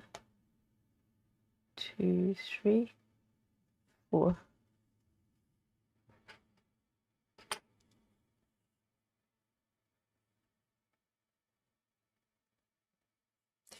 So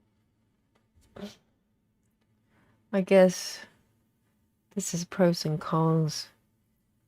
The upside is with this kind of anchoring, a thread ending, it's kind of quite easy to do. You don't have to do a pin stitch, you don't have to tuck anything, you just thread over, but it gets in the way eventually. And I don't really want to take these end threads too far down. I just feel like I'm wasting a lot of floss there. So, but sometimes it gets in the way with parking. I think it's fine if you're doing sort of mini cross country. It's tricky when you have parts red. Let me see. I don't think this is the right color. Let me have a look. Well, actually it is.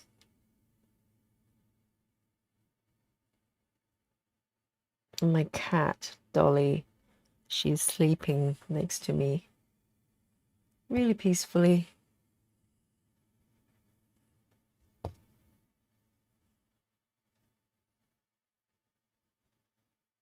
One, two, three. One, two, three, four. Yes.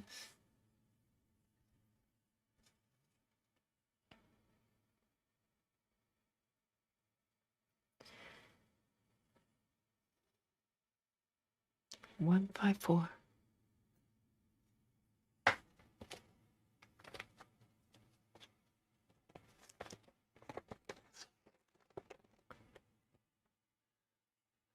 One, five, four is a beautiful purple color.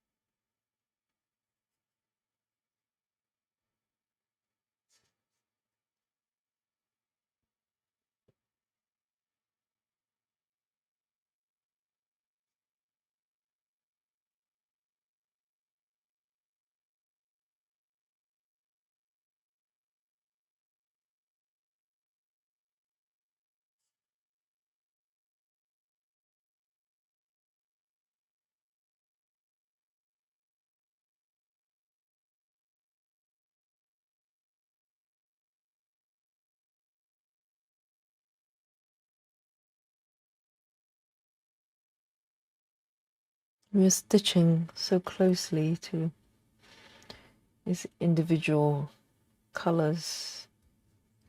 A lot of times I almost forgot what I'm stitching, which is kind of nice because after you completed certain sections and you kind of zoom out a little bit and look at it and go, oh my god, so this is what I've been stitching. No idea. I mean, I have a general idea what I'm stitching in terms of the entire piece, but with details, it's nice to look at it in such a close-up, and then you forget, you become less goal-orientated. You're not rushing to do anything. You're kind of just moving one stitch at a time. An image kind of reveals itself underneath, and that's a nice surprise. And particularly with the sort of more confetti area, you're so focused on every single individual colors, color changes. A lot of times you totally forgotten what you're trying to do there. What you're actually stitching.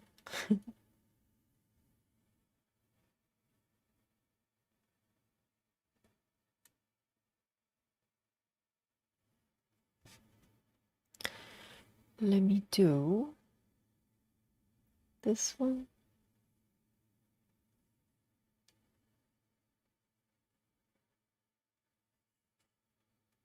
Move it over there a little bit.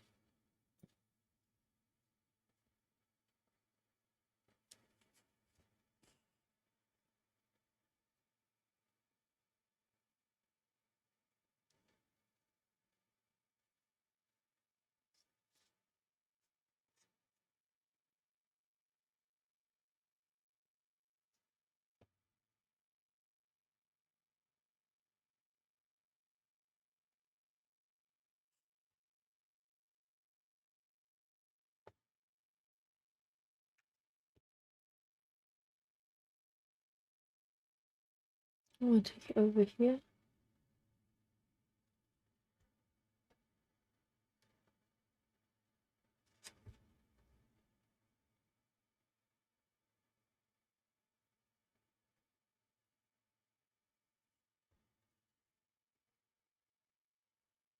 You know what?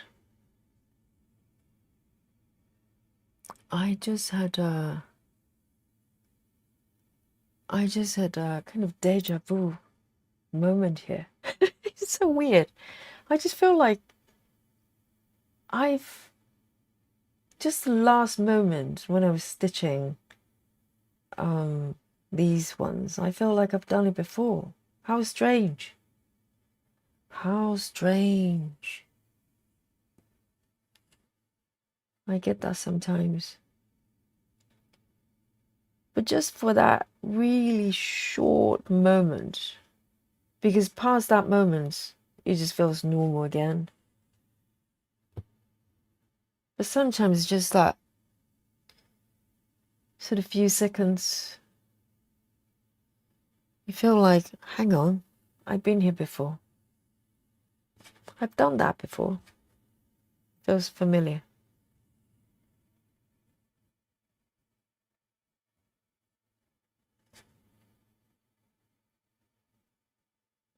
And it's a strange thing.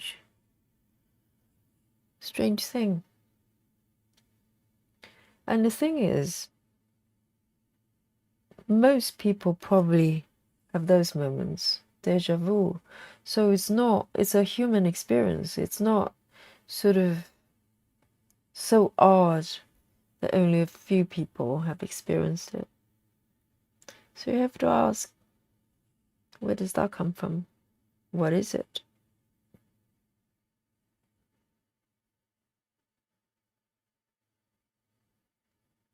You know, is it a form of sort of, I don't know, delusion? Or something else?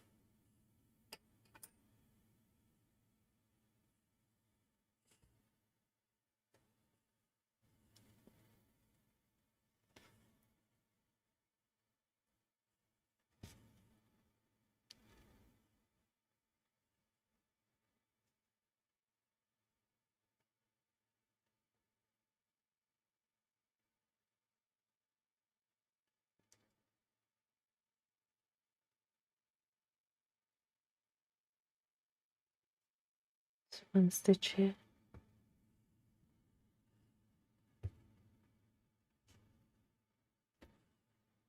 I don't know whether you've heard of simulation theory. Oh my god! I think, oh, my phone just talked to me. Because I say, oh my god. I think my phone mistaken me saying Siri. Oh, stop it, you're scaring me. iPhone is scary. That's official. I said, I'll try to say it really quietly so my phone is not gonna respond to me. I was trying to say, have you heard of simulation theory, not Siri, okay? Stop it.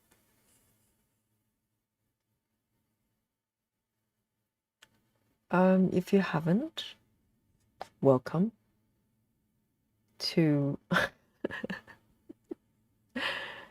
to the crazy world. I don't think it's crazy because who knows? It's possible. You know, it's basically the idea that maybe we're living in a simulation of some kind.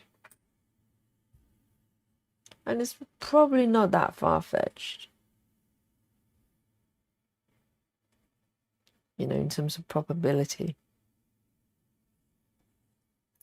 And I'm fascinated by thoughts, ideas like that, because it kind of breaks you from being stuck in I don't know. It's just the ground level kind of living. 934, 934, 934. Let me just find my thread first. It kind of takes you out of, just thinking about paying your bills and stuff like that. Nothing wrong with that, but that's a very ground level thing that kind of keeps us from not really living our dreams and our goals. And I'm not talking about goals as in getting a nice job or getting another house, but higher goals. And I'm going to sound like a yoga teacher. But I'm talking about snapping out of the really sort of kind of basic level stuff that keeps us from doing things we're here to do, whatever that is. And ideas like simulation theory kind of, at least for me, it helps me to remind myself to not to take things too seriously, because ultimately I don't know whether it's a simulation or not, but it's the fact that it's possible. Let me just find my parking spot here. 1212 here.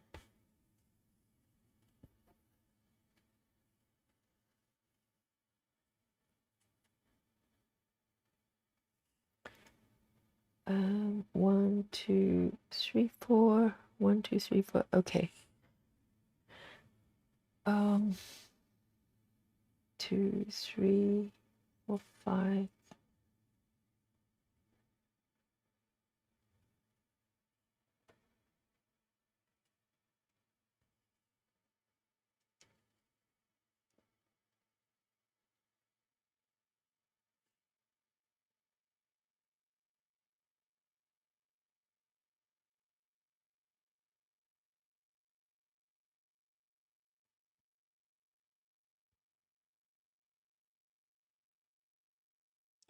I think it's healthy to know that, or to think that perhaps, what we think or believe is reality might not be so real.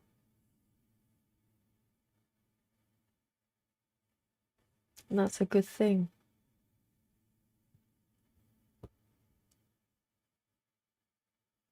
I think. 2 from the right. Okay. I'm going to end this thread as well.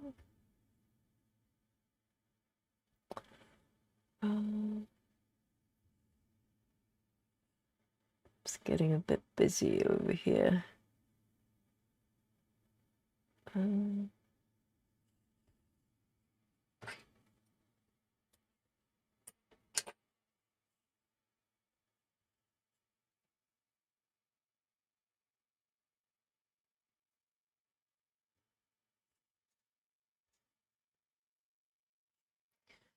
Very nice.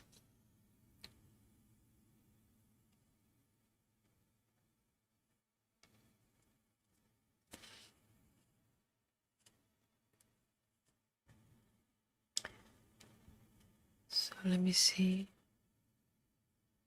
There's one over here. We'd have done that.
777.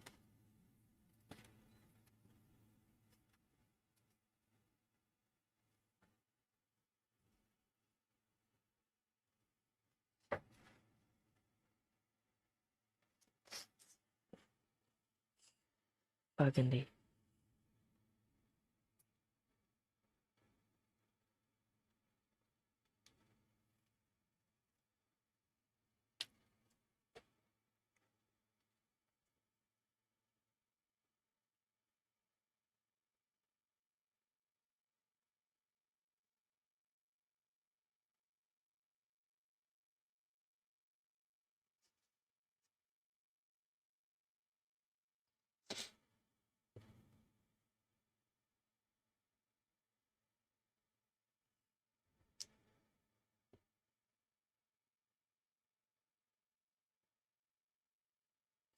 Oh dear. Let me try again. Trying to do the loop start there.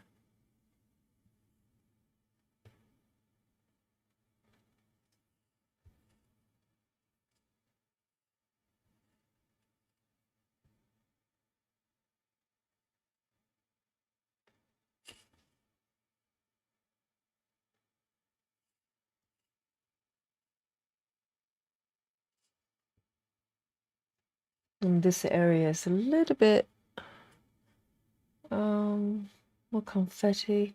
It's got more color changes here. And it's getting really busy down here.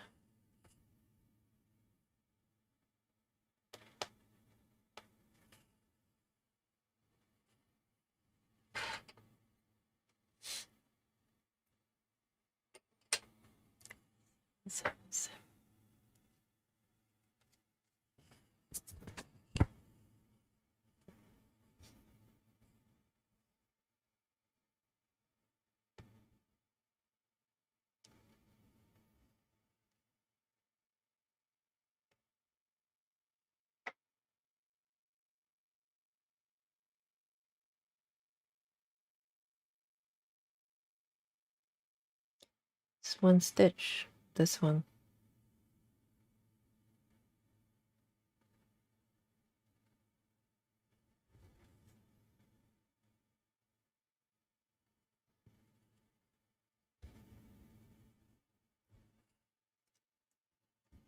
Look at this. There's so much going on here. Let me see. Okay, never mind. Let me just stack. Stitch on top of each other. Oh dear. There's a lot going on. It's a little bit confetti there.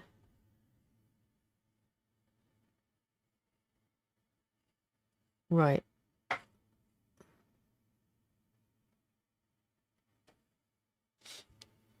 And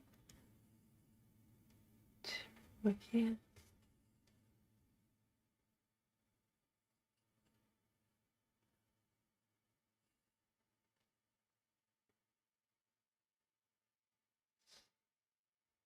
I think these charts, sort of heaven and earth type of charts, full coverage, only came along after, well, I suppose there's kind of computer software to do it. I mean, this is clearly not charted by a human. So it's a modern invention, I think.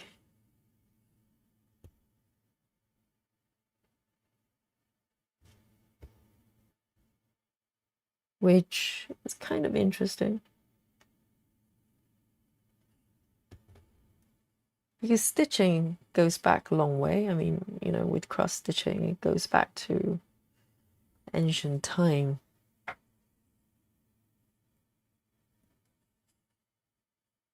But full coverage, it's a very modern thing. It has to be.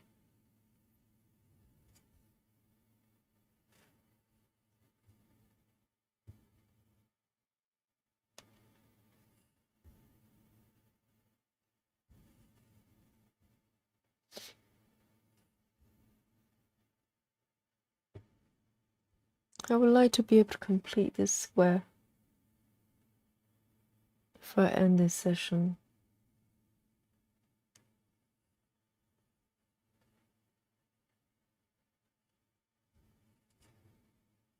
It's a sense of completion.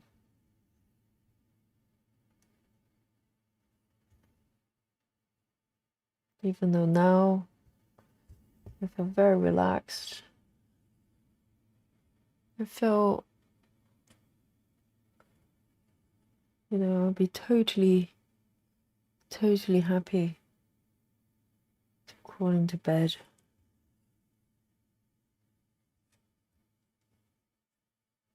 I'd like to finish this square.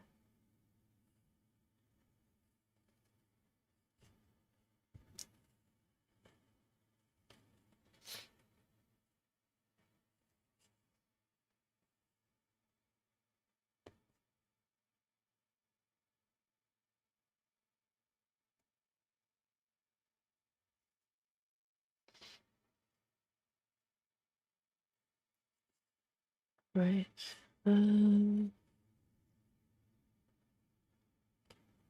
It's one stitch. Oh no, two.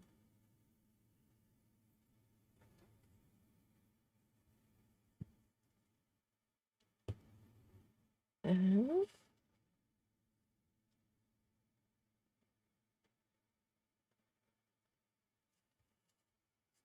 go.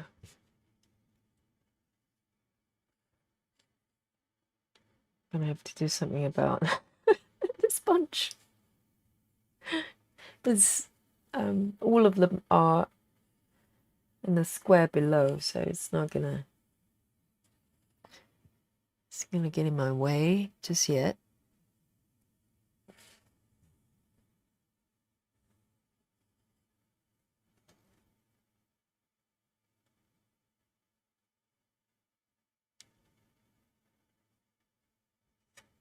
One stitch over here, this color, and then I have to end the thread again. Oh, actually, I can park it. Oh no, there is one stitch here. So 1, 2, 3.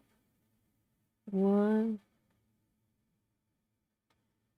2, 3. Good.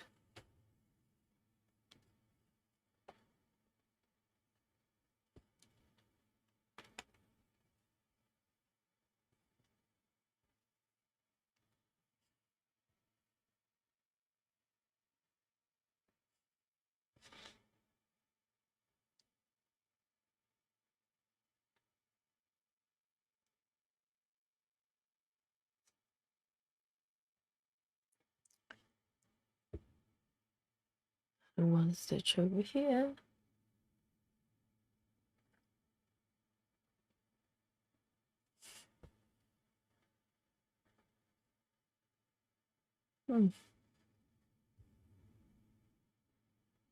Then park it down.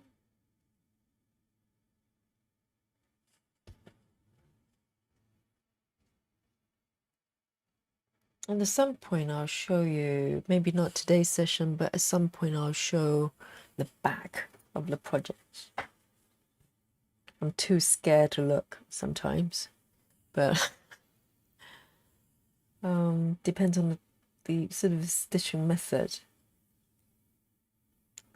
You produce different results at the back.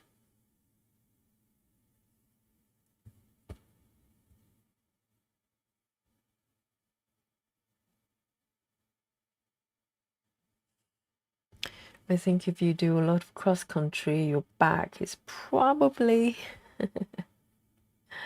pretty messy. That's just the way it is. A lot of floating thread going everywhere. But it's one of the fastest methods of stitching, I think. 1, 2. With a surprise to pay. The back gets very bulky. I mean, some people don't mind. And if you don't mind, it's all good. But I can't do it. I start to get short of breath. when I have to take the thread too far away. Where am I? 1, 2, 3. Okay.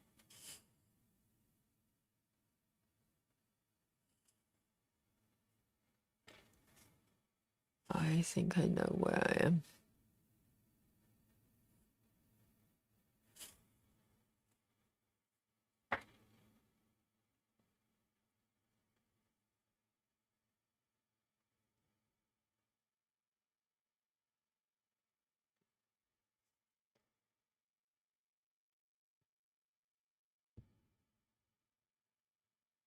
And 1, 2.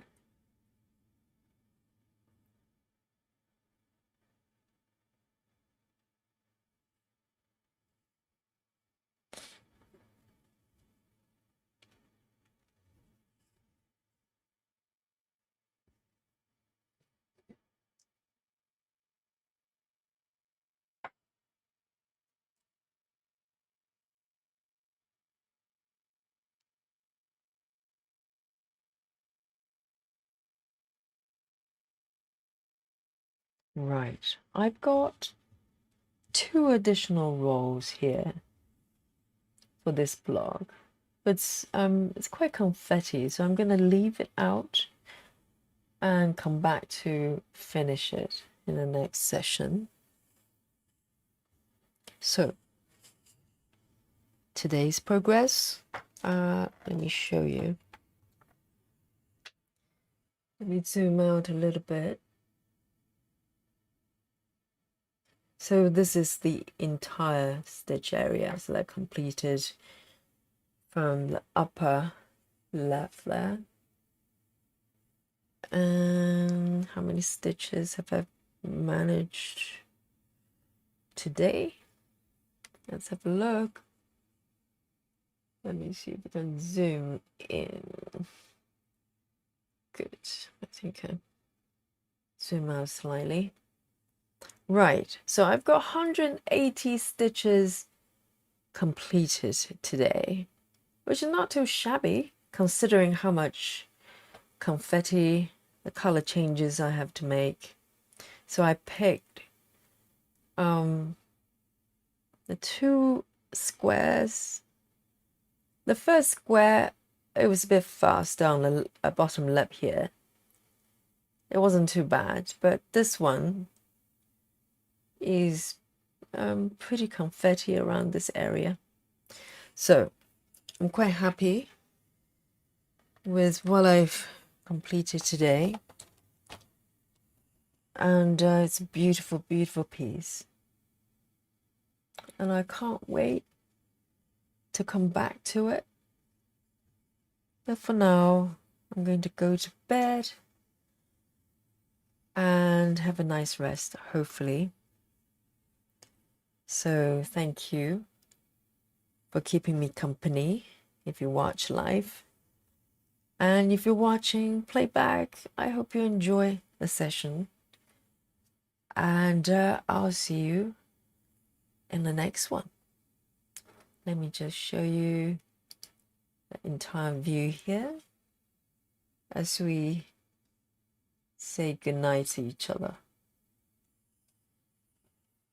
Good night.